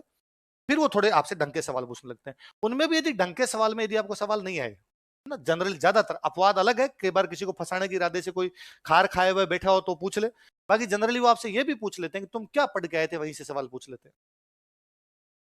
कि भाई हिस्ट्री के सवाल पूछे आपको नहीं है तो वो पूछ लेंगे तुम्हारा अच्छा सब्जेक्ट क्या है, तो आपने कहा सर पॉलिटी है, तो पॉलिटी पूछ ले, आज पढ़ी थी पॉलिटी, क्या पढ़ा था पॉलिटी में, अच्छा फंडामेंटल राइट्स पढ़े, चलो चलो वो फंडामेंटल राइट्स के पूछते हैं। क्योंकि वो इस बात को जानते हैं कि जो प्री और मेंस पास करके है उसके पास नॉलेज तो है। तो इस 15 मिनट में किसी भी आदमी का नॉलेज नापा नहीं जा सकता। मैं कहता हूं 15 मिनट में आप मेरे से 15 ऐसे सवाल पूछ सकते हैं राजस्थान जीके की जिनमें से मेरे को एक भी नहीं है। क्या इसका मतलब ये थोड़ी है मुझे राजस्थान जीके नहीं आती। या 15 मिनट में मैं आपसे ज्योग्राफी के 15 सवाल ऐसे पूछ सकता हूं जिनमें से आपको एक भी नहीं है, इसका मतलब ये नहीं है कि आपको ज्योग्राफी उस टाइम पे वो जो पॉइंट ऑफ टाइम था उस पे आपको उसका जवाब याद नहीं आया, बाकी आपको चीजें तो आती है, तो बड़ा ही प्रयास करते हैं। तो मेरे उन मित्र से उन्होंने पूछा कि 10th कहाँ से किया कि बूंदी, 12th कहाँ से किया कि बूंदी, बीए कहाँ से किया कि बूंदी, एमए कहाँ से किया बूंदी। वेरी गुड, आप बूंदी में पढ़े हो, तो बताओ बूंदी में कौन सा वंश था? उन्होंने कहा हाड़ा। तो चूंकि वो पहला दूसरा सवाल ही था, तो जो सामने बैठे थे चेयर पे जो क्वेश्चन पूछ रहे थे उन सर ने वापस कहा कि अरे अरे घबराओ मत यार, नॉर्मल जवाब दो, नॉर्मल सोच के बताओ बूंदी में कौन सा वंश था। तो ये क्या है, हम जब तैयारी करवाते हैं तो हम भी कहते हैं कि कई बार क्या करता है अगला आपका कॉन्फिडेंस चेक करता है ना, और कॉन्फिडेंस चेक करने के लिए वो पूछता है भारत के गृह मंत्री कौन? आपने कहा अमित शाह, ने पक्का, तो आपको लगता है गलत हो गया, राजनाथ सिंह सर, राजनाथ सिंह। तो कि भाई ऐसा कुछ करे तो आपने कहना जी नहीं सर, मुझे पता है कि भारत के प्रधानमंत्री माननीय अमित शाह जी है, वापस यही कहना है आपने को, आंसर वही देना है, दूसरा नहीं देना। तो कि प्रधानमंत्री, हाँ जो भी गृह मंत्री प्रधानमंत्री जो पोस्ट है उस पोस्ट पे, तो कि यही देना। तो उन्होंने वापस कहा कि जी नहीं सर, बूंदी में हाड़ा वंश था।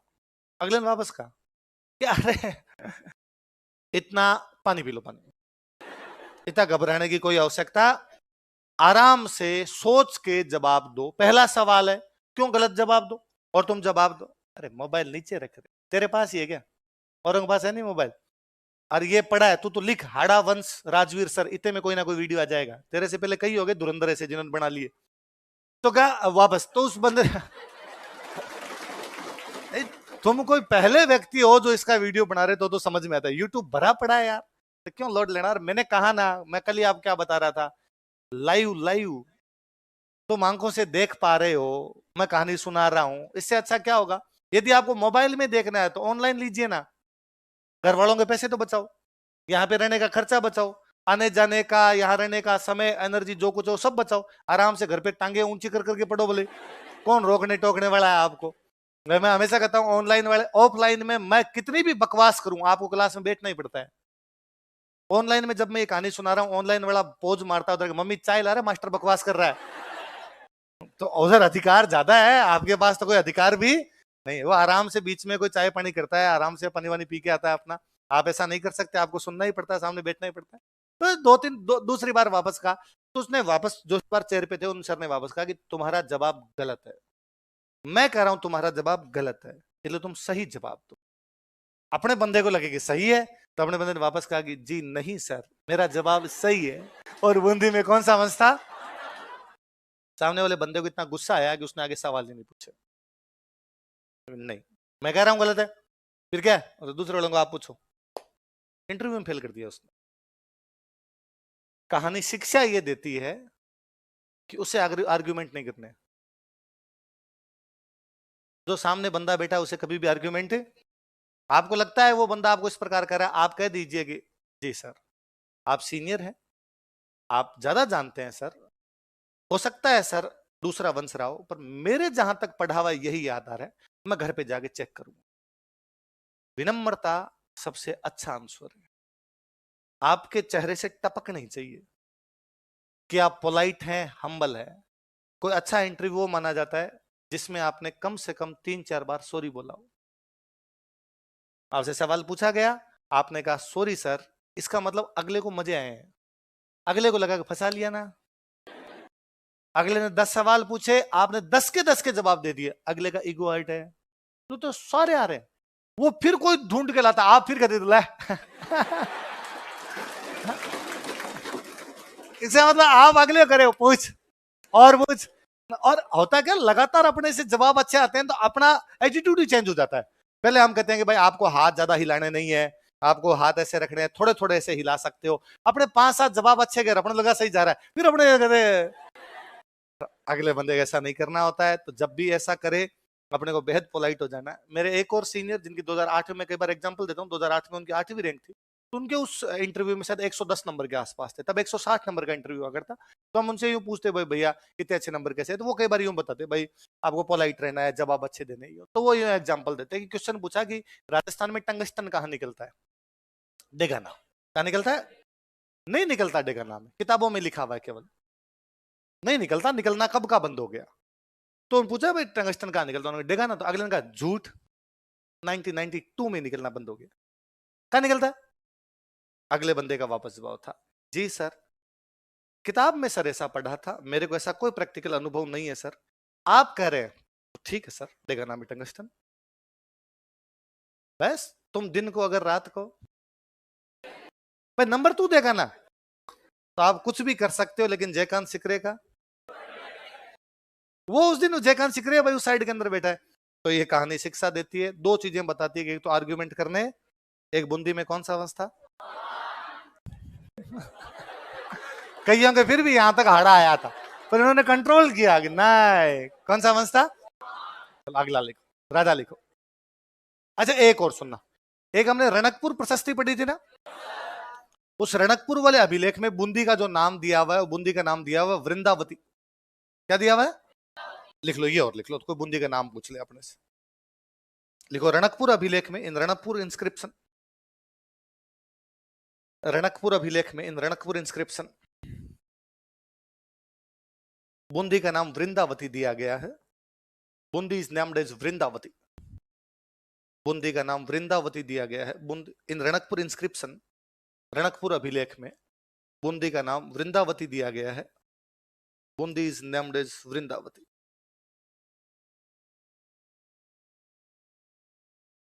बूंदी का नाम क्या दिया गया, वृंदावती दिया गया। अब लिखो भाई, पहला लिखो देवा। पहला राजा कौन है उधर, देवा। 1241 की बात है, यहां बूंदी में एक राजा राज कर रहे हैं, उनका नाम है जेता मीणा। क्या नाम है, देवा जेता मीणा को हराता है और यहां चौहान वंश की हाड़ा शाखा का शासन स्थापित करता है। किसको हरा के, लिखो आप, फिर मैं एक बात और बताता हूं, लिखो 1241 ईस्वी में, इन 1241 एडी, 1241 ईस्वी में 1241 एडी, इसने जेता मीणा को हराया, ही डिफीटेड जेता मीणा। इसने जेता मीणा को हराया, ही डिफीटेड जेता मीणा। तथा चौहान वंश की हाड़ा शाखा का शासन स्थापित किया, and established rule of Hada branch of Chauhan dynasty. तथा चौहान वंश की हाड़ा शाखा का शासन स्थापित किया, and established rule of Hada branch of Chauhan dynasty.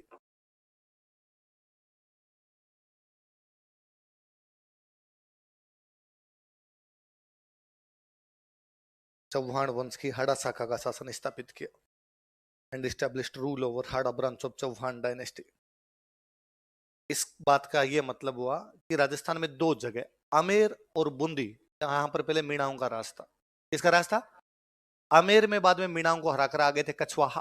कौन आ गए थे, और बूंदी में मीणाओं को हराकर कौन आ गए, कौन आ गए, दो रियासत, कोई पूछे दो रियासतें जहां पर पहले मीणा थे, कौन कौन सी, आमेर और बूंदी। आमेर में दुलाराय कछवाहा आ गया था, उधर भाई ये बड़ गुर्जरों को हरा के, पहले 2 साल बाद में रामगढ़ को हरा के, मीणाओं को हरा के रामगढ़ पे कब्जा किया था। वैसे वैसे जेता मीणा को हराकर कौन कब्जा करता है इधर, देव। पहले पड़ गई बात। अगले राजा का नाम लिखो, जयत्र सिंह।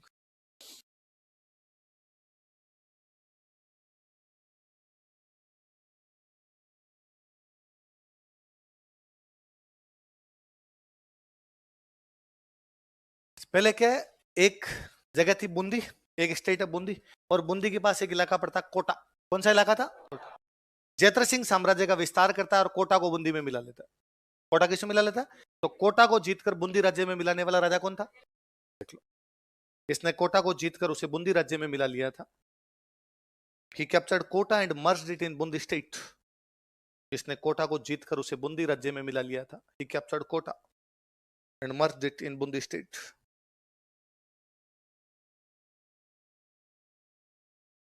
कोटा को जीतकर उसे बूंदी राज्य में मिला लिया था। He captured Kota and merged it in Bundi state.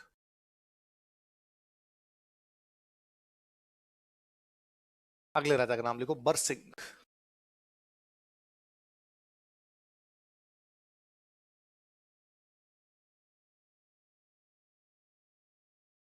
अगला राजा कौन है, बरसिंह।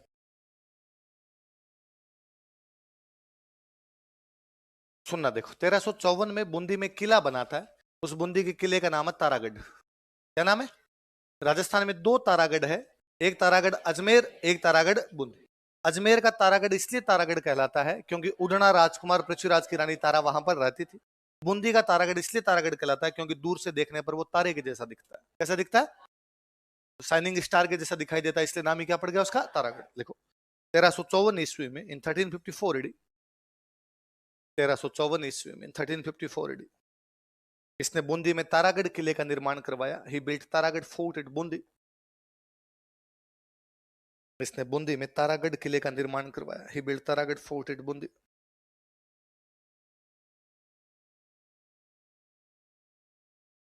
बूंदी में तारागढ़ किले का निर्माण करवाया।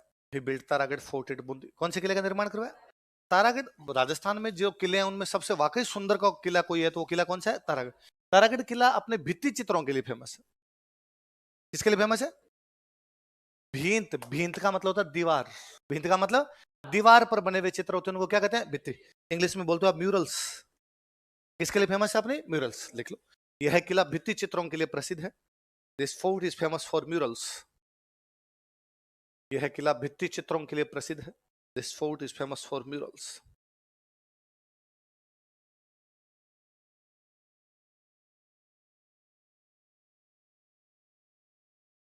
किसके लिए प्रसिद्ध है? भित्ति चित्रों के लिए। कौन सा किला? तारागढ़ किला। किसके लिए फेमस है? म्यूरल्स, भित्ति चित्रों के लिए। याद रह जाएगी बात। चलो अगला राजा का नाम लिखो, सुरजन।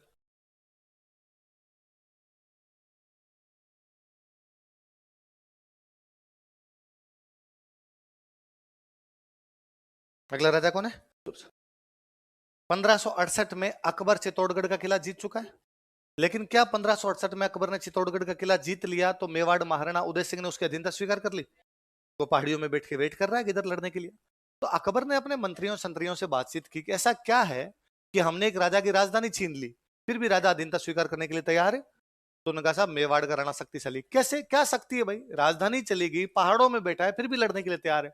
तो साहब अड़ोसी पड़ोसी उसका साथ देते हैं। कौन है उसका सबसे बड़ा दोस्त? कौन है? कि बूंदी का राजा। कहां का राजा है? बूंदी का राजा। कौन था? कहा रहे सुरजन आजकल? कि सुरजन आजकल बैठा है रणथंभौर के किले में। कौन से किले में? और वापस सुनो दे। रणथंभौर का किला था हमीर के पास। किसके पास था? हमीर किस वंश का था? चौहान। लेकिन हमीर 1301 के अंदर लड़ता हुआ मारा गया, तो इस किले पे कब्जा कर लिया तुर्कों ने। तुर्कों ने कब्जा कर लिया, लेकिन बाद में किला छीन लिया मेवाड़ वालों ने। किसने छीन लिया? इसलिए अपने पढ़ते हैं कि कर्मावती ये किला बहादुर शाह को दे देती है। पढ़ते हैं अपने, इसका मतलब ये किला किसके पास है? मेवाड़ वालों। बहादुर शाह को जब भगाया तो मेवाड़ वालों ने वापस इस किले पे कब्जा कर लिया। फिर मेवाड़ वालों ने किला दे दिया बूंदी को। किसको दे दिया? क्योंकि बूंदी वाले मेवाड़ वालों की क्या करते हैं? सहायता। फिर रणथंभौर किला किसका था? चौहानों का। बूंदी वाले भी कौन है? चौहान। तो उन्होंने बूंदी वाले सुरजन चौहान को कौन सा किला दे दिया? रणथंभौर। तो रणथंभौर के अंदर कौन बैठा हुआ है? सुरजन। अकबर को लगा एक तो अपने को रणथंभौर का किला लेना है, क्योंकि उस साइड में राजस्थान में दो अच्छे किले हैं, तो चित्तौड़गढ़ और एक कौन सा? रणथंभौर। किला है किसके पास? सुरजन। तो उसने रणथंभौर पर अटैक कर दिया। कहां पर अटैक कर दिया? ये बात है 1569 की। कब की बात है? सुरजन अपने किले के अंदर बैठा है। सुरजन ने कहा कोई बात नहीं, अकबर ने भले अटैक कर दिया, अपने मुकाबला करेंगे। क्योंकि सुरजन जानता था कि किले के अंदर चढ़ना अकबर के बस की बात है। बहुत ऊंचा किला, अकबर चढ़ेगा कैसे इसके अंदर? अकबर भी समझदार था, उसको लगा नीचे बैठे रहेंगे, अंदर चढ़ नहीं पाएंगे, इससे अच्छा बातचीत करके देखते हैं। उसने बातचीत करने के लिए एक बंदे को भेजा, आमेर के भगवंत दास को। किसको भेजा? आमेर का। और भगवंत दास का भाई सुरजन से जाके बात कर। भगवंत दास गए और भगवंत दास ने जाके सुरजन से बातचीत की। भाई सुरजन, तेरे पास सैनिक बहुत थोड़े हैं, 3000 फौजी लेके अकबर की लाखों की सेना का मुकाबला कहां करेगा? आज नहीं तो कल किले के गेट खोलने पड़ेंगे। इससे अच्छा अकबर के साथ संधि कर ले, रणथंभौर का किला उसको दे दे, अकबर का दोस्त बन जा। हमें देख 1562 में दोस्त बन गए, तो कोई टेंशन किसी प्रकार की नहीं, तू भी संधि कर ले। सुरजन इस बात को समझ गया और उसने 1569 में अकबर के साथ क्या कर ली? संधि। कौन सा किला देके? और उसने संधि में एक बात लिखवाई कि मैं अकबर की तरफ से कहीं भी लड़ने के लिए चला जाऊंगा, पर अटक पार नहीं करूंगा। मैं 2-3 दिन पहले कहानी सुना रहा था कि बूंदी के राजा ने कहा था कि मैं अटक पार है। वो बूंदी का राजा कौन था? कौन सा किला देके संधि करता है? कब संधि करता है? 1569। तब अकबर ने अटैक ही कहां पर किया था? रणथंभौर। देख लो, 1569 ईस्वी में, इन 1569 एडी, अकबर ने रणथंभौर पर आक्रमण किया। Akbar attack on Ranthambore. अकबर ने रणथंभौर पर आक्रमण किया। Akbar attack on Ranthambore.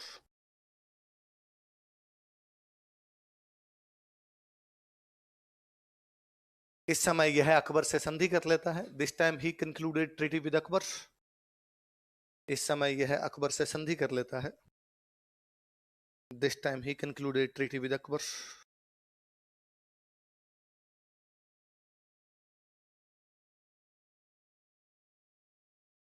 भारमल का पिताजी नहीं है।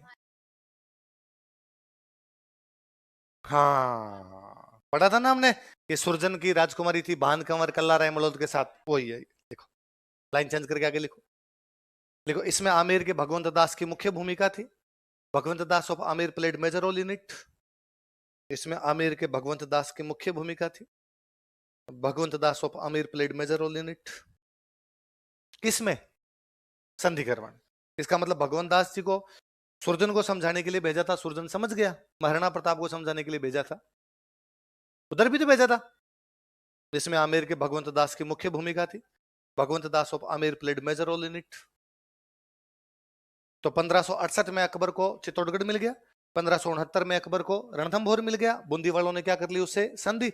70 में उससे बीकानेर जैसलमेर और जोधपुर वालों ने भी क्या कर ली। तो 68 69 70 ये अकबर के लिए अच्छे भले पड़ की बात। गुजरात में अपने जगह द्वारिका। द्वारिका के अंदर सुरजन मंदिर बनवाता है भगवान कृष्ण का, रणछोड़। कौन सा मंदिर? कौन सा मंदिर? लिख लो। द्वारिका में रणछोड़ मंदिर का निर्माण करवाया था। He built Ranchhod temple at Dwarka. Dwarka कहां पड़ता है? यूपी या एमपी? गुजरात। कहां पड़ता है? कई तो फिर ही कह देते हैं यूपी। पहले तो सर ने कहा तो सही कहा होगा। द्वारिका में रणछोड़ मंदिर का निर्माण करवाया था। He built Ranchhod temple at Dwarka. Dwarka में रणछोड़ मंदिर का निर्माण करवाया था। कहते हैं भगवान कृष्ण पहले रहते थे मथुरा। कहां रहते? फिर एक दिन समाचार आया कि मथुरा पर अटैक करने वाला जरासंध। कौन अटैक करने वाला है? और भगवान कृष्ण को लगा कि इस फालतू की लड़ाई में कुछ भी रखा हुआ खून खराबा है, मिनख मरेंगे। उन्होंने मथुरा खाली की और चले गए द्वारिका। कहां चले गए? ये द्वापर युग की बात है। कब की बात है? भगवान कृष्ण कौन से युग में थे? द्वापर। तो द्वापर में जब भगवान कृष्ण को लगा कि लड़ाई में कुछ भी नहीं रखा हुआ, तो द्वारिका वो सॉरी मथुरा छोड़ के कहां चले गए थे? युद्ध छोड़ के चले गए, रण छोड़ के चले गए। इसलिए हमने नाम ही क्या दे दिया? क्या नाम दे दिया? द्वारिका में जो भगवान कृष्ण उनको हम क्या कहते हैं? क्या कहते हैं? तो द्वापर के अंदर भगवान कृष्ण मथुरा छोड़ के कहां गए थे? कहां चले गए? द्वारिका। फिर आया कलयुग। औरंगजेब ने कहा मथुरा में तो मंदिर भी तोड़ दूंगा। मथुरा में क्या तोड़ दूंगा? और मंदिर में दो पुजारी जी हैं, एक का नाम है गोविंद दास, एक का नाम है दामोदर दास। क्या क्या नाम है? गोविंद दास और उनको वापस लगा कि औरंगजेब आएगा, मूर्तियां तोड़ेगा, लोग लड़ेंगे, मिनख मरेंगे। क्या मतलब है? वो आगे मेवाड़। कहां गए? मेवाड़। आगे राज सिंह जी को कहा कि साहब मूर्ति संभालो। राज सिंह जी ने सिहाड़ गांव में मंदिर बनवाया, नाथ जी का मंदिर बनवाया। इसलिए गाडा लादा लाल जी। बोलो देखे। लाल जी मतलब भगवान कृष्ण। लाल जी मतलब भगवान है। उन्होंने अपनी गाड़ियां लाद ली, सामान पैक कर लिया। गाडा लादा लाल जी देख अणुथी राड। बोलो। राड मतलब मतिररी लड़ाई, मतिररी राड पढ़ते हैं आपने तो। राड मतलब लड़ाई। अणहुंती जिसमें कुछ भी लेना देना बिना काम की, फिजूल की, व्यर्थ की कोई भी लड़ाई है उसको क्या बोल सके? अणुथी। तो देख अणुथी राड, बिना मतलब की लड़ाई को देखकर भगवान कृष्ण ने अपने गाड़े लाद। द्वापर में द्वारका, कलयुग में मेवाड़। बोलो देखे। द्वापर में द्वारका, कलयुग में गाडा लादा लाल जी देख अणुथी राड। द्वापर में, कलयुग में जब भी उनको लगा लड़ाई में कोई मतलब नहीं है, द्वापर में कहां चले गए थे? द्वारिका। कलयुग में कहां गए? तो द्वापर में द्वारिका गए, रण छोड़ के गए, इसलिए क्या बोलते हैं? लिखो दरबारी विद्वान।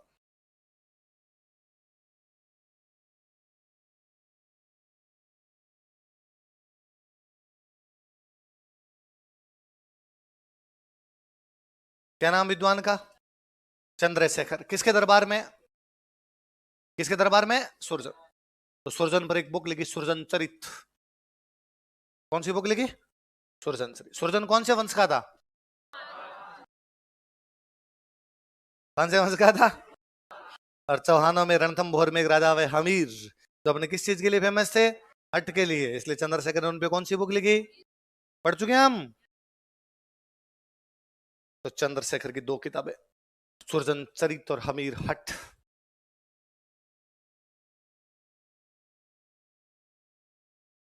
कौन कौन सी दो किताबें बताओ देखिए? सुरजन चरित और हमीर हट किसकी किताबें? किसके दरबार में था चंद्रशेखर? तो सुरजन पे कौन सी किताब लिखी और हमीर पे कौन सी किताब लिखी?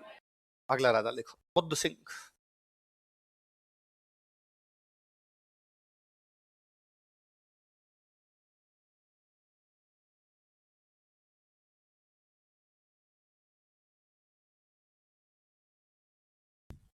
अगला राजा कौन है?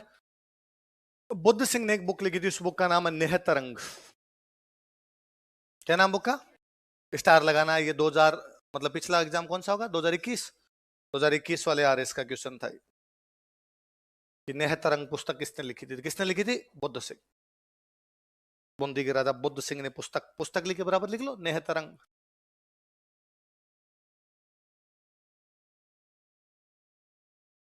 बुद्ध सिंह की बुक का नाम क्या है? नेहतर। अब सुनना, देखो एक बात सुनना। बुद्ध सिंह कहां का राजा है? बूंदी। कहां का राजा है? इधर अपने आमेर का राजा है, जयपुर का राजा का तो वो है सवाई जयसिंह। कौन है? तो सवाई जयसिंह की बहन की शादी जो थी बुद्ध सिंह के साथ की हुई थी, उस बहन का नाम था अमर कंवर। क्या नाम था? सवाई जयसिंह की बहन है, बहन का नाम क्या है? अमर कंवर। अमर कंवर की शादी किससे? बुद्ध से। किसके साथ? बुद्ध से। तो अमर कंवर कहां की राजकुमारी होगी? आमिर। आमिर उस समय शक्तिशाली था, सवाई जयसिंह बड़ा शक्तिशाली था, तो ये मुख्य रानी थी, पटरानी थी। ऐसे बुद्ध सिंह की कई रानियां थी, 10-12 रानियां रही होगी, और उसके किसी भी रानी से बेटा नहीं। और ये मैंने कभी शायद पहले भी बताया होगा, ये राजाओं के साथ कोई श्राप रहा होगा कि राजाओं के ज्यादातर बेटे होते ही नहीं थे, या बेटे होते तो राजा से पहले मरते। राजा जब मरता तब उसका एक ही बेटा जीवता नहीं, फिर किसी को गोद लेते और गोद लेके बाद में उसको क्या बनाते? राजा। या किसी दूसरे उसी वंश का दूसरा राजकुमार लेके आते, दूसरे परिवार का, उसको क्या बनाते? राजा। पर ऐसा दुनिया में सब जगह, ज्यादातर राजतंत्रों में कहीं ना कहीं ये समस्या सी रही थी। शायद भगवान के घर पे न्याय है जी। भगवान ये कहता है कि एक कोई परिवार है, एक पिता है, उसका पुत्र राजा, उसका पुत्र राजा, उसका पुत्र राजा, फिर तो इसी परिवार के पास सत्ता रही। भगवान करता है कि भाई साहब बस, ये राजा, इसका बेटा राजा, इसका बेटा राजा, अब इसके बेटा ही नहीं है, अब इसका एक भाई और है, इसके बेटे को बनाओ, इसको गोद लो, फिर आगे बनाओ, तो सत्ता चेंज तो हुई, वरना एक ही परिवार के पास रह जाएगी। इसलिए भगवान थोड़ा थोड़ा टाइम में चेंज करता रहता है। इवन जयपुर में लास्ट 5 राजा सारे गोद आए। ये मान सिंह सेकंड, माधो सिंह सेकंड, राम सिंह छोड़ दो, राम सिंह जय सिंह का बेटा था। उसके बाद बीच में जो ये लगभग 4-5 राजा बने, सारे के सारे क्या आए थे? मतलब इवन इतना था कि मान सिंह सेकंड जो जयपुर के लास्ट राजा थे, उनके बाद में बेटा हुआ था। बीच वालों के तो उनके बेटे हुए नहीं, राजकुमारियां थी सबके। बेटा हुआ था भवानी सिंह। कौन बेटे हुए थे? मैं बता रहे थे, दिया कुमारी जी के पिता है ना, जो डिप्टी सीएम बनाए अपने, दिया कुमारी जी, इनके जो फादर थे, जो इंडियन आर्मी में रहे, ब्रिगेडियर रहे भवानी सिंह जी। भवानी सिंह जी जब हुए तो जयपुर के राजा इतने राजी हुए, इतने ज्यादा राजी हुए कि रामबाग में पार्टी दी, भाई मेरे बेटा हुआ है, तो पार्टी में शैंपेन ही शैंपेन उछाली चारों तरफ। इसलिए पूरे रामबाग में बुलबुले बुलबुले हो गए थे। इसलिए भवानी सिंह जी के घर का नाम था बबल्स। चारों तरफ बबल्स बबल्स कर दिए, इसलिए क्या था? नाम क्या रख दिया था? बबल्स। तो राजाओं के था ऐसा। तो बुद्ध सिंह के भी अमर कंवर मुख्य रानी, ऐसी कई रानियां, लेकिन उसके किसी भी रानी से बेटा। तो सोचा कि यार युद्ध ज्यादा होते, कल को खुदा ना खास्ता किसी युद्ध में बुद्ध सिंह मर जाए, तो बूंदी का राजा किसको बनाएंगे बाद में?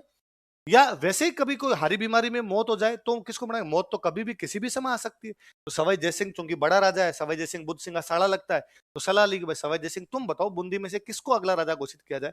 तो बूंदी में एक किसी ठिकाना ठिकाना था करवड़। क्या नाम था? वहां का कोई एक राजकुमार था, उस राजकुमार का नाम था दलेल सिंह। क्या नाम था? तो उन्होंने राजा किसको घोषित कर दिया? ये कह दिया भाई कि बुद्ध सिंह के मरने के बाद में अगला राजा किसको बनाया जाएगा? अब पहले राजा कौन है? बुद्ध सिंह। तो उसकी मुख्य रानी कौन है? अमर कंवर, जो किसकी बहन है। अब सवाई जयसिंह कह रहा है कि अगला राजा किसको बनाना है? दलेल सिंह। तो सवाई जयसिंह ने अपनी बेटी की शादी दलेल सिंह के साथ कर दी। इसकी बेटी का नाम था कृष्णा कंवर। क्या नाम था? भाई उसको लगा भाई अब मेरे बहन की चलती है और बाद में किसके चलने लग जाएगी? मेरी बेटी की। मैं ही कह रहा हूं तो फिर मैं शादी भी कर देता हूं। अब जब सब लोगों को पता चल गया कि बुद्ध सिंह के मरने के बाद अगला राजा कौन बनेगा? दलेल सिंह बनेगा, तो मुख्य रानी कौन होगी? अब इन दोनों की ज्यादा चलने लगी। अब जब कृष्णा कंवर की ज्यादा चलेगी तो फिर कम किसकी होगी? अमर कंवर की कम चले, कृष्णा कंवर की। महिलाओं में भाई साहब जो जेलेसी का महत्वपूर्ण गुण होता है, रियल बुआ भतीजी है। एक जयसिंह की बहन और एक जयसिंह की बेटी है, तो बुआ भतीजी हो गई आपस में। अब इनमें बननी बंद। पर अमर कंवर को यह बुरा लगता था कि यार कृष्णा कंवर कल की आई हुई है, काल मरी आज भूतनी होगी, मतलब इसकी चलेगी मेरी चलेगी, तो इनमें यूं थोड़े थोड़े पंगे हो। अमर कंवर की किस्मत काम की, बुद्ध सिंह की किसी और रानी से इनके एक बेटा हो गया, उस बेटे का नाम है उमेद सिंह। क्या नाम है? इतने दिन तक इसके बेटे होते थे, या तो सर्वाइव नहीं कर पाते, मर जाते थे। अब ये बेटा आवार ये रह गया, इसका नाम क्या रखा गया? उमेद। अब अमर कंवर ने कहा कि इतने दिन तक हमारे बेटा नहीं था, इसलिए हम राजा किसको बना रहे थे। अब जब हमारे बेटा हो गया, अमर कंवर का नहीं है, किसी दूसरी रानी का है, तो हम राजा किसको बनाएंगे? तो हम दलेल सिंह को हटाएंगे, मतलब दलेल सिंह को अगला राजा नहीं बनाएंगे, किसको बनाएंगे? सवाई जयसिंह का मैं टांगे तोड़ दूं, ये मेरा जमाई है। मेरी बेटी दी हुई है। अब तो राजा बढ़ेगा तो केवल और केवल कौन बनेगा? अब बूंदी वालों की सवाई जयसिंह से लड़ने की तो हिम्मत नहीं, तो क्या किया जाए? तो बूंदी वालों ने बुलाया मराठों को। किसको बुलाया? कि तुम आगे किसको राजा बना के जाओ? उमेद सिंह। किसको बना के जाओ? और वो मराठों को जो बुलाने वाली थी वो कौन थी? और अब मराठा सेनापति को अपना धर्म भाई बनाया। उस मराठा सेनापति का नाम था मल्हार राव होलकर। क्या नाम था? मल्हार राव होलकर को अमर कंवर ने कहा तू मेरे धर्म का भाई है, तू आ और आके हमारे किसको राजा बना के जा? किसको? उमेद सिंह को राजा बना के जा। तो मल्हार राव होलकर ने कहा पर कौन रोक रहा है तुम्हें बनाने से? तो सवाई जयसिंह रोक रहा है। तो मुझे क्या करना है कि सवाई जयसिंह से लड़, और सवाई जयसिंह से लड़के किसको राजा बना? भाई सवाई जयसिंह किसको बनाना चाहता है? दलेल सिंह। हम किसको बनाना चाहते हैं? उमेद सिंह। तू हमारा साथ दे, हम तेरे को पैसे देंगे। मल्हार राव होलकर ने कहा होल्ड होल्ड होल्ड, अमर कंवर सवाई जयसिंह तुम्हारा भाई है? उसने कहा नाम मत ले उसका, मेरा भाई आज के बाद तू है, ये ले राखी। उसने कहा मैं पैसे लूंगा पूरे, फिर इमोशनल कार्ड नहीं होना चाहिए। अरे कहा पैसे पूरे 100 रुपए एक्स्ट्रा देंगे, तू तो ये राजा बना। तो इसलिए बूंदी में राजा बनाने को लेकर सवाई जयसिंह और मराठे भिड़ गए। सवाई जयसिंह किसको राजा बनाना चाहता है? मराठे किसको बनाना चाहते हैं? किसको बनाना चाहते हैं? उमेद सिंह को बनाना चाहते हैं। बूंदी राजस्थान की पहली रियासत थी जिसमें मराठे राजा बनाने के लिए आ गए थे। इससे पहले मराठे आते तो थे पर लड़ने के लिए, ईश्वरी सिंह की तरफ से आ गए, माधो सिंह की तरफ से आ गए, चौथ ले गए, लेकिन पहली बार राजा बनाने के लिए कहीं पर आ गए थे तो कहां आ गए? हालांकि जब तक सवाई जयसिंह जिंदा रहा उसने राजा बना के रखा दलेल सिंह को। किसको बना के रखा? इसलिए हम पढ़ते हैं कि हुरडा सम्मेलन में बूंदी से कौन है? लेकिन सवाई जयसिंह के मरने के बाद ईश्वरी सिंह बना। ईश्वरी सिंह ने कहा मैं भी किसको बनाऊंगा? दलेल सिंह। लेकिन बाद में ईश्वरी सिंह बगरू के युद्ध में हार गया, इसलिए बाद में उसको स्वीकार करना पड़ा कि बूंदी का राजा कौन है। पढ़ा हमने? जुड़ गई कड़ियां सारी। देखो, बूंदी का उत्तराधिकार संघर्ष, succession struggle of Bundi. Bundi का उत्तराधिकार संघर्ष, सक्सेशन स्ट्रगल ऑफ बूंदी।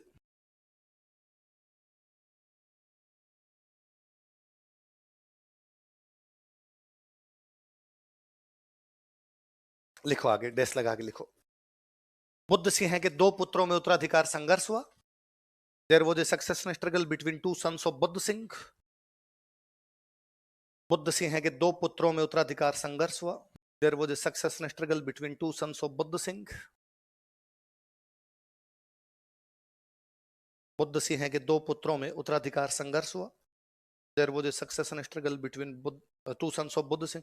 ए और बी लगा के दोनों के नाम लिखो, दलेल सिंह और उमेद सिंह। पर दलेल सिंह के क्वेश्चन में लिखना दत्तक पुत्र। दत्तक समझते हो? एडोप्टेड सन है ना। और उमेद सिंह के पक्ष में लिखना वास्तविक पुत्र, एक्चुअल सन।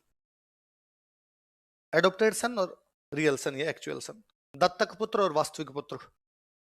दलेल सिंह के क्वेश्चन में लिख लो दत्तक पुत्र, उमेद सिंह के क्वेश्चन में लिख लो वास्तविक पुत्र।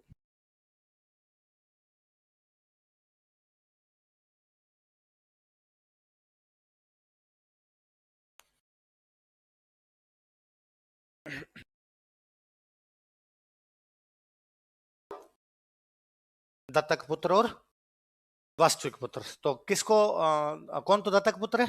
दलेल सिंह। वास्तविक पुत्र कौन है? उमेद सिंह। अब लाइन चेंज करके नीचे लिखो। सवाई जयसिंह ने दलेल सिंह का सहायता की। सवाई जयसिंह सपोर्टेड दलेल सिंह। सवाई जयसिंह ने दलेल सिंह की सहायता की। सवाई जयसिंह सपोर्टेड दलेल सिंह। लेकिन मराठों ने उमेद सिंह का पक्ष लिया, बट मराठास फेवर्ड उमेद सिंह। लेकिन मराठों ने उमेद सिंह का पक्ष लिया, बट मराठास फेवर्ड उमेद सिंह।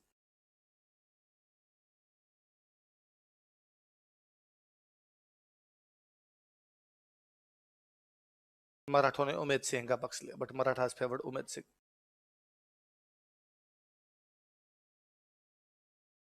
ये हो गया। अब नीचे लाइन चेंज करके स्टार लगा के लिखो। बूंदी राजस्थान की पहली रियासत थी। बूंदी वो last state, first state of Rajasthan. Bundi Rajasthan की पहली रियासत थी। बूंदी वो फर्स्ट स्टेट ऑफ राजस्थान।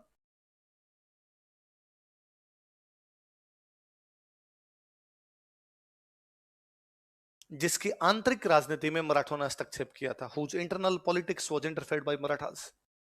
जिसकी आंतरिक राजनीति में मराठों ने हस्तक्षेप किया था। Whose internal politics was interfered by Marathas.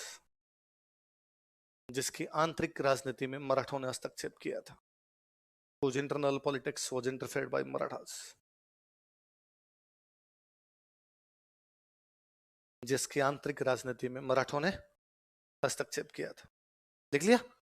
अब नीचे 2 पॉइंट लिखेंगे अपने। पहले एक हेडिंग डालो, लिखो अमर कंवर, इसी में नीचे ना लिखो अमर कंवर।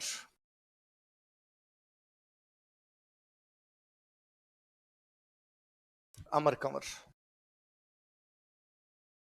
यह सवाई जयसिंह की बहन तथा बुद्ध सिंह की रानी थी। She was sister of Sawai Jaisingh and queen of Budh Singh. यह सवाई जयसिंह की बहन तथा बुद्ध सिंह की रानी थी। She was sister of Sawai Jaisingh and queen of Budh Singh.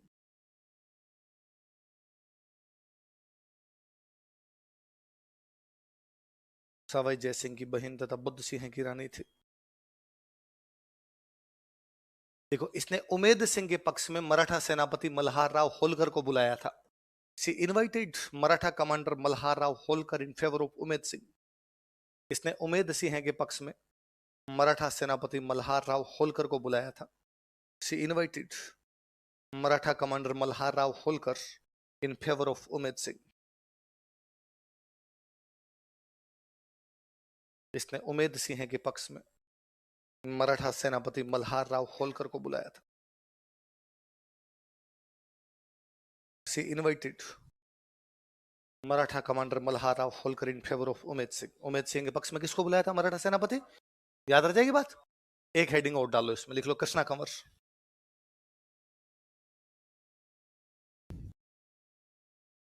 Krishna Kanwar लिख लो। यह सवाई जयसिंह की पुत्री तथा दलेल सिंह की रानी थी। She was daughter of Sawai Jaisingh and queen of Dalel Singh. यह सवाई जयसिंह की पुत्री तथा दलेल सिंह की रानी थी। She was daughter of Sawai Jaisingh and queen of Dalel Singh.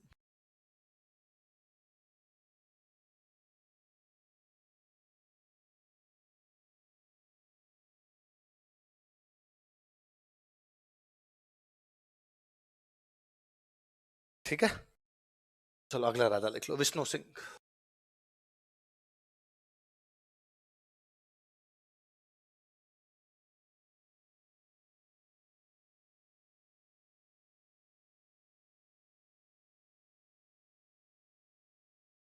देखो 1818 ईस्वी में, इन 1880 1818 ईस्वी में,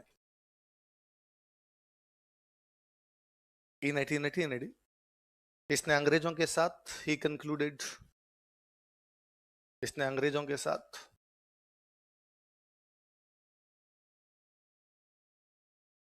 क्रिकेट मैच खेला था, संधि की थी, ट्रीटी विद ब्रिटिशर्स। तो भी कईयों का तो कह तो लिख ही देते हैं कबड्डी में, संधि की थी, कंक्लूडेड ट्रीटी विद ब्रिटिशर्स। लिख लिया, आगे लिखो कोटा का इतिहास। कोटा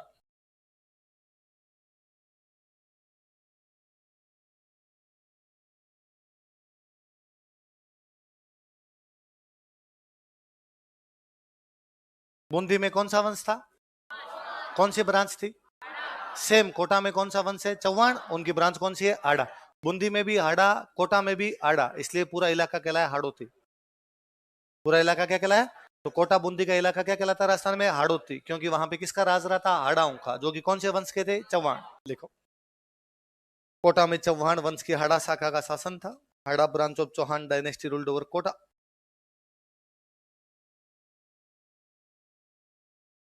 कोटा में चौहान वंश की हाड़ा शाखा का शासन था। Hada branch of Chauhan dynasty ruled over Kota.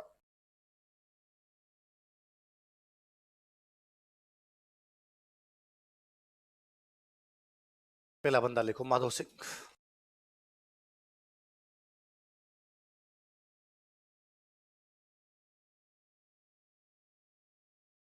Bundi के एक राजा थे, उनका नाम था रतन सिंह। क्या नाम था? तो ये बूंदी के राजा रतन सिंह का राजकुमार था, उनका बेटा था। लिख लो, यह बूंदी के राजा रतन सिंह का पुत्र था।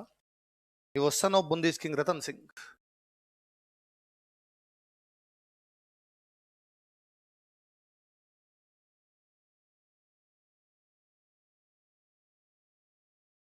यह बूंदी के राजा रतन सिंह का पुत्र था। वो son of Bundi king Ratan Singh. देखो, हमने कहीं बीच में पढ़ा था कि 1622 के आसपास खुर्रम, जिसे बाद में शाहजहां के नाम से जाना गया, जहांगीर के खिलाफ विद्रोह कर देता। पढ़ा था। और हमने पढ़ा था कि उसने उदयपुर के जगमंदिर में आके शरण ली थी। पढ़ा था कुछ। फिर वो जगमंदिर से भी यहां से भाग गया था। जहांगीर ने जिस राजा को शाहजहां को पकड़ने के लिए लगाया वो रतन सिंह है। वो कौन है? बूंदी के रतन सिंह को कहा शाहजहां को पकड़ तू, और बूंदी का रतन सिंह शाहजहां को पकड़ लेता है। पकड़ने के बाद उसने जहांगीर कहा भाई तेरी बेलखनी औलाद को पकड़ ली मैंने, अब क्या करना है? उसने कहा जेल में डाल दे।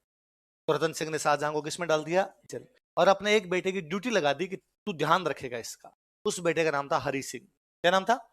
अब हरि सिंह का काम किसका ध्यान रखना है? शाहजहां। शाहजहां किस में बैठा है? जेल में। कौन से राजा ने ड्यूटी लगा दी? जहांगीर। बूंदी कौन से राजा की? रतन सिंह। रतन सिंह ने अपने कौन से बेटे को सौंप दिया? हरि सिंह। हरि सिंह इस मामले में बड़ा बदमाश आदमी। हरि सिंह दिल्ली शाम को 8 बजे शाहजहां को बाहर निकालो जेल से। उसको शाहजहां को जेल से बाहर निकाल के पैक बना के ला, पापड़ सेक, चने सेक के ला।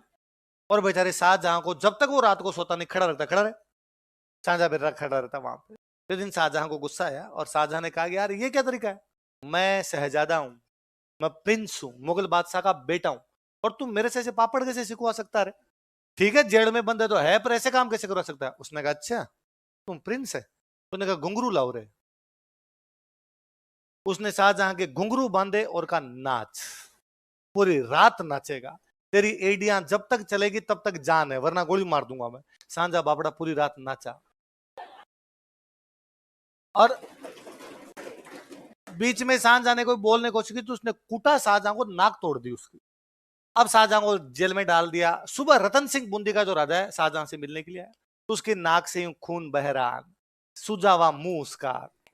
तो उसने पूछा रतन सिंह ने, भाई शहजादे प्रिंस तुम्हारी ये हालत कैसे हुई? और शहजादा बापड़ा ढहा ढहा करके रोया।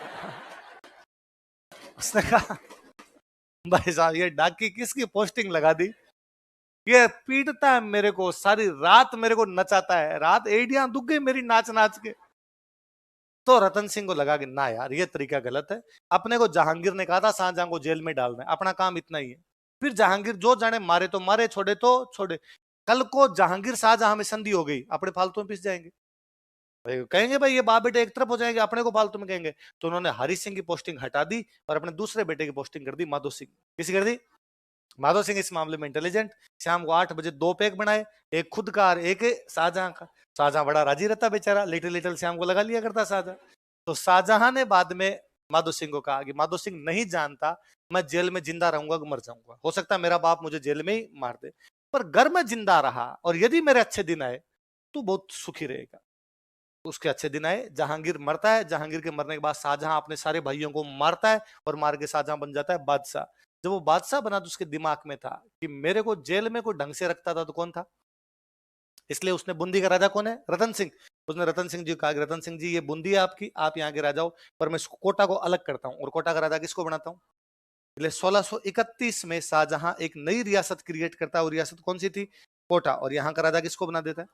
1631 में शाहजहां ने 2 रियासतें बनाई थी। ऐसा उसने शाहपुरा बनाई थी, मेवाड़ को तोड़ के राजा बनाया था सुजान सिंह को। उसने कोटा बनाई थी, राजा किसको बनाया था? याद रहेगा? देखो 1631 ईस्वी में, इन 1631 एडी, 1631 ईस्वी में 1631 एडी, मुगल बादशाह शाहजहां ने, मुगल एम्परर शाहजहां, मुगल बादशाह शाहजहां ने, मुगल एम्परर शाहजहां,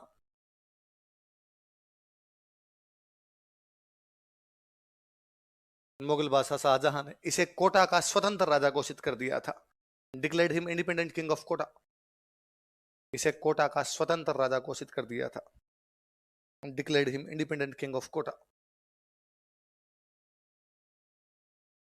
इसे कोटा का स्वतंत्र राजा घोषित कर दिया था। Declared him independent king of Kota. Kota क्या घोषित कर दिया? फिर शाहजहां ने इसको लड़ने के लिए भेजा था मध्य एशिया। कहां भेजा था? मध्य एशिया, वहां पे लड़ने के लिए भेजा था। और साथ में अपने एक बेटे को और भेजा, मुराद। किसको भेजा? मध्य एशिया मतलब ईरान इराक वाला ये जो इलाका है, मुराद को भेजा। और ये जीत गया था। और वहां जीतने के बाद मुराद जो था वो वापस भाग के आ गया, उसको लड़ाई में डर लगा, वापस भाग के आ गया। ये अकेला वहां पर बैठा था। अब जब अकेला मध्य एशिया में बैठा था तो मध्य एशिया वाले जो हारे थे बदला लेंगे, तो मध्य एशिया वाले थोड़े दिन वापस आ गए किले पे कब्जा करने के लिए। तो माधो सिंह वहां किले के अंदर ही बैठा रहा। मुराद भाग के आ गया, पर इसने कहा नहीं, या तो जान जाएगी, जब तक जान नहीं जाएगी तब तक मैं किला किसी को दूंगा नहीं।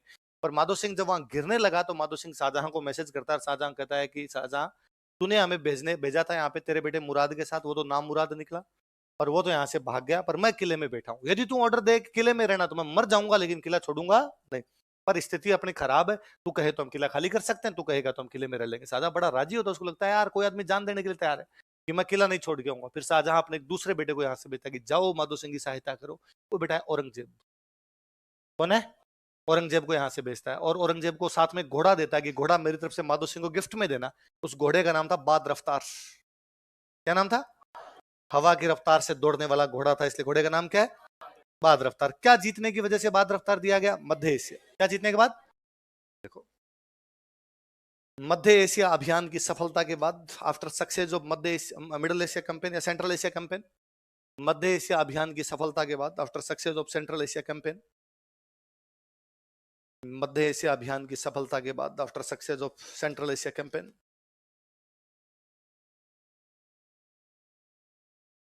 शाहजहां ने इसे बाद रफ्तार नामक घोड़ा दिया था। Shahjahan gifted him horse named Baad Raftar. Shahjahan ने इसे बाद रफ्तार नामक घोड़ा दिया था। Shahjahan gifted him horse named Baad Raftar. Shahjahan ने इसे बाद रफ्तार नामक घोड़ा दिया था। अगला राजा लिखो मुकुंद सिंह।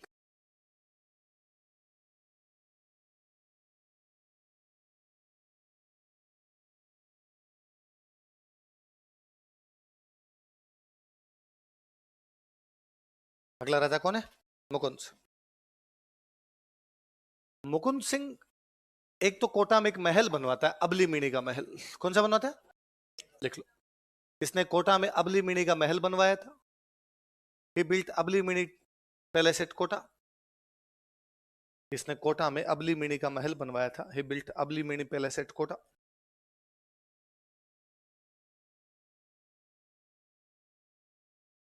कोटा में अबली मीणी का महल बनवाया था। He built Abli Meeni palace at Kota. फिर एक युद्ध में लड़ता हुआ मारा गया था। युद्ध के बारे में हम पढ़ चुके हैं, धर्मत पढ़ा था हमने। देखो, धर्मत का युद्ध जब पढ़ा था तभी मैंने कहा था, तभी मैं बताता हूं आपको कि कासम खान औरंगजेब की तरफ मिल जाता है और कासिम खान जब औरंगजेब से मिलता है तो औरंगजेब कहता है कि दारा हिंदू बन गया इसलिए उसके सारे सेनापति हिंदू है। तो कहता है कि भाई तुझे कैसे? तो कहता है देख, तुम बहादुरपुर के युद्ध में तुम्हारा सेनापति कौन था? कि मिर्जा राजा जय सिंह। इस युद्ध में तुम्हारा सेनापति कौन है? तो वो कहता है जसवंत सिंह। और सेनापति कौन है? तो कहता है कोटा का मुकुंद सिंह है, रतलाम का रतन सिंह है। तो कोटा का जो मुकुंद सिंह था धर्मत के युद्ध में किसकी तरफ से लड़ रहा है? दारा। और इस युद्ध में औरंगजेब के खिलाफ लड़ता हुआ, यह धर्मत के युद्ध में औरंगजेब के खिलाफ लड़ता हुआ मारा गया था। He died while fighting in battle of Dharmat against Aurangzeb. यह धर्मत के युद्ध में औरंगजेब के खिलाफ लड़ता हुआ मारा गया था। He died while fighting in battle of Dharmat against Aurangzeb. while fighting against Aurangzeb in battle of Dharmat. यह धर्मत के युद्ध में औरंगजेब के खिलाफ लड़ता हुआ मारा गया था।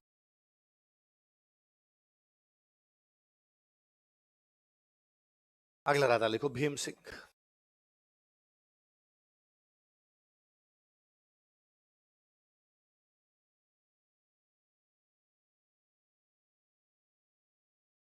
अगला राजा कौन है?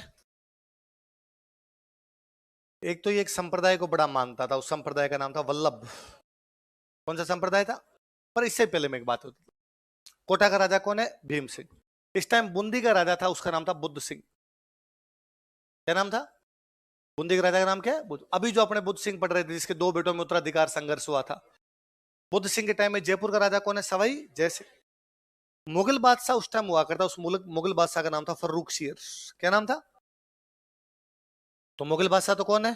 फर्रुख शेर। बूंदी का राजा कौन है? बुद्ध सिंह। कोटा का राजा कौन है? भीम सिंह। और जयपुर का राजा कौन है? मुगल बादशाह फर्रुख शेर की और सवाई जय सिंह की आपस में बनती, तो उसने बूंदी वाले बुद्ध सिंह को कहा कि तू सवाई जय सिंह पर अटैक कर दे। बुद्ध सिंह ने कहा मेरा साड़ा है, वो ससुराल है मेरा, मैं अटैक क्यों करूं? तो बुद्ध सिंह ने अटैक करने से क्या कर दिया? मना। तो फर्रुख शेर की और बुद्ध सिंह की भी आपस में बनी बंद। तो अब फर्रुख शेर ने कोटा वाले भीम सिंह को कहा कि तू बुद्ध सिंह पर अटैक कर दे। भीम सिंह तैयार बैठा था और भीम सिंह ने किस पर अटैक कर दिया? उसने बूंदी को जीता और बूंदी को जीतने के बाद बूंदी का नाम बदल के किया फर्रुखाबाद। क्या नाम किया? क्यों किया फर्रुखाबाद? क्योंकि किसके कहने पर आक्रमण हुआ था? किसके कहने पर? और यहां से दो तोपें उठा के लेके आया था। तोपों के नाम बड़े जोरदार है। एक तोप का नाम था धूलदानी। क्या नाम था?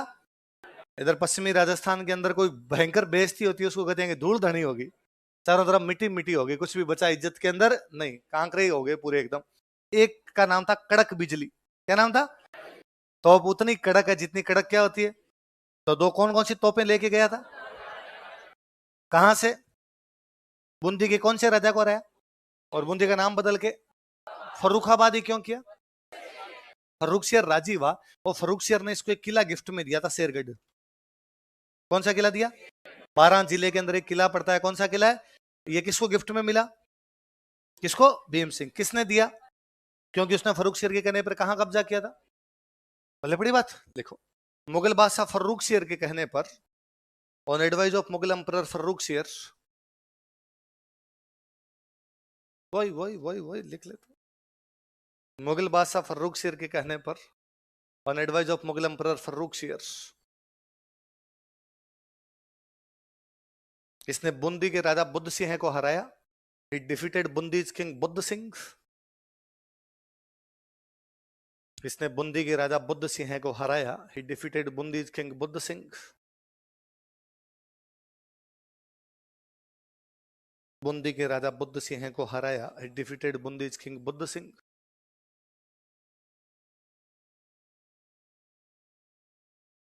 तथा बूंदी का नाम बदलकर फर्रुखसियर कर दिया एंड रीनेम्ड, सॉरी फर्रुखाबाद कर दिया and renamed Bundi as Farrukhabad. तथा बूंदी का नाम बदलकर फर्रुखाबाद कर दिया and renamed Bundi as Farrukhabad. Bundi का नाम बदलकर फर्रुखाबाद कर दिया and renamed Bundi as Farrukhabad. तथा बूंदी से धूल धनी व कड़क बिजली नामक तोपें उठाकर ले गया एंड टू कैनन्स नेम्ड धूल धनी एंड कड़क बिजली फ्रॉम बूंदी फोर्ट, या फ्रॉम बूंदी। तथा बूंदी से धूल धनी व कड़क बिजली नामक तोपें उठाकर ले गया एंड टू कैनन्स नेम्ड धूल धनी एंड कड़क बिजली फ्रॉम बूंदी।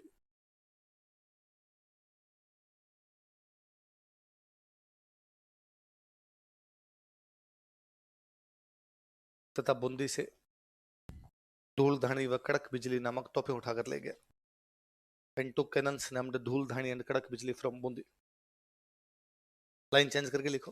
फर्रुखसियर ने इसे शेरगढ़ किला दिया। शेरगढ़ कहां पड़ता है? Farrukhsiyar gifted him Shergarh fort. Farrukhsiyar ने इसे शेरगढ़ किला दिया। Farrukhsiyar gifted him Shergarh fort.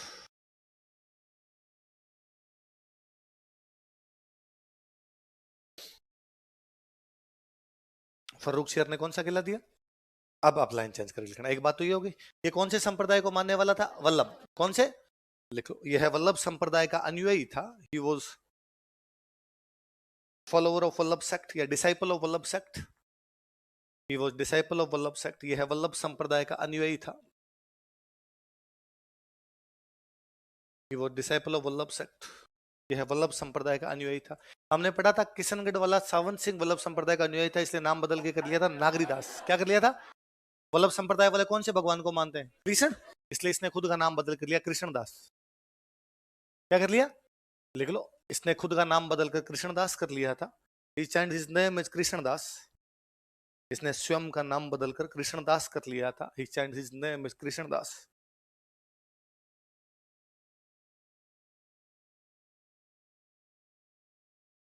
भगवान कृष्ण के माता पिता का नाम क्या था? वासुदेव और देवकी। पर उनको पालने वाले कौन थे? बाबा नंद और मैया यशोदा। तो इसने कोटा का नाम बदल के किया था नंदग्राम। क्या किया था? और ये जो शेरगढ़ मिला, इस शेरगढ़ का नाम बदल के कर दिया था बरसाना। क्या कर दिया? ये मथुरा के पास बरसाना है अपने, तो शेरगढ़ का नाम बदल के तो क्या कर दिया? बरसाना। और कोटा का नाम बदल के देख लो, इसने कोटा का नाम बदलकर नंदग्राम तथा शेरगढ़ का नाम बदलकर बरसाना कर दिया था। He renamed Kota is Nandgram and Shergarh is Barsana. इसने कोटा का नाम बदलकर नंदग्राम तथा शेरगढ़ का नाम बदलकर बरसाना कर दिया था। He renamed Kota is Nandgram and Shergarh is Barsana. इसने कोटा का नाम बदलकर नंदग्राम तथा शेरगढ़ का नाम बदलकर क्या कर दिया? बरसाना। इसने 12 में एक मंदिर बनवाया था भगवान कृष्ण का, सांवरिया जी। कौन सा मंदिर बनाया? कहां पर? लिख लो, इसने 12 में सांवरिया जी मंदिर का निर्माण करवाया। He built Sanwariya ji temple at 12। इसने 12 में सांवरिया जी मंदिर का निर्माण करवाया। He build Sanwariya ji temple at 12।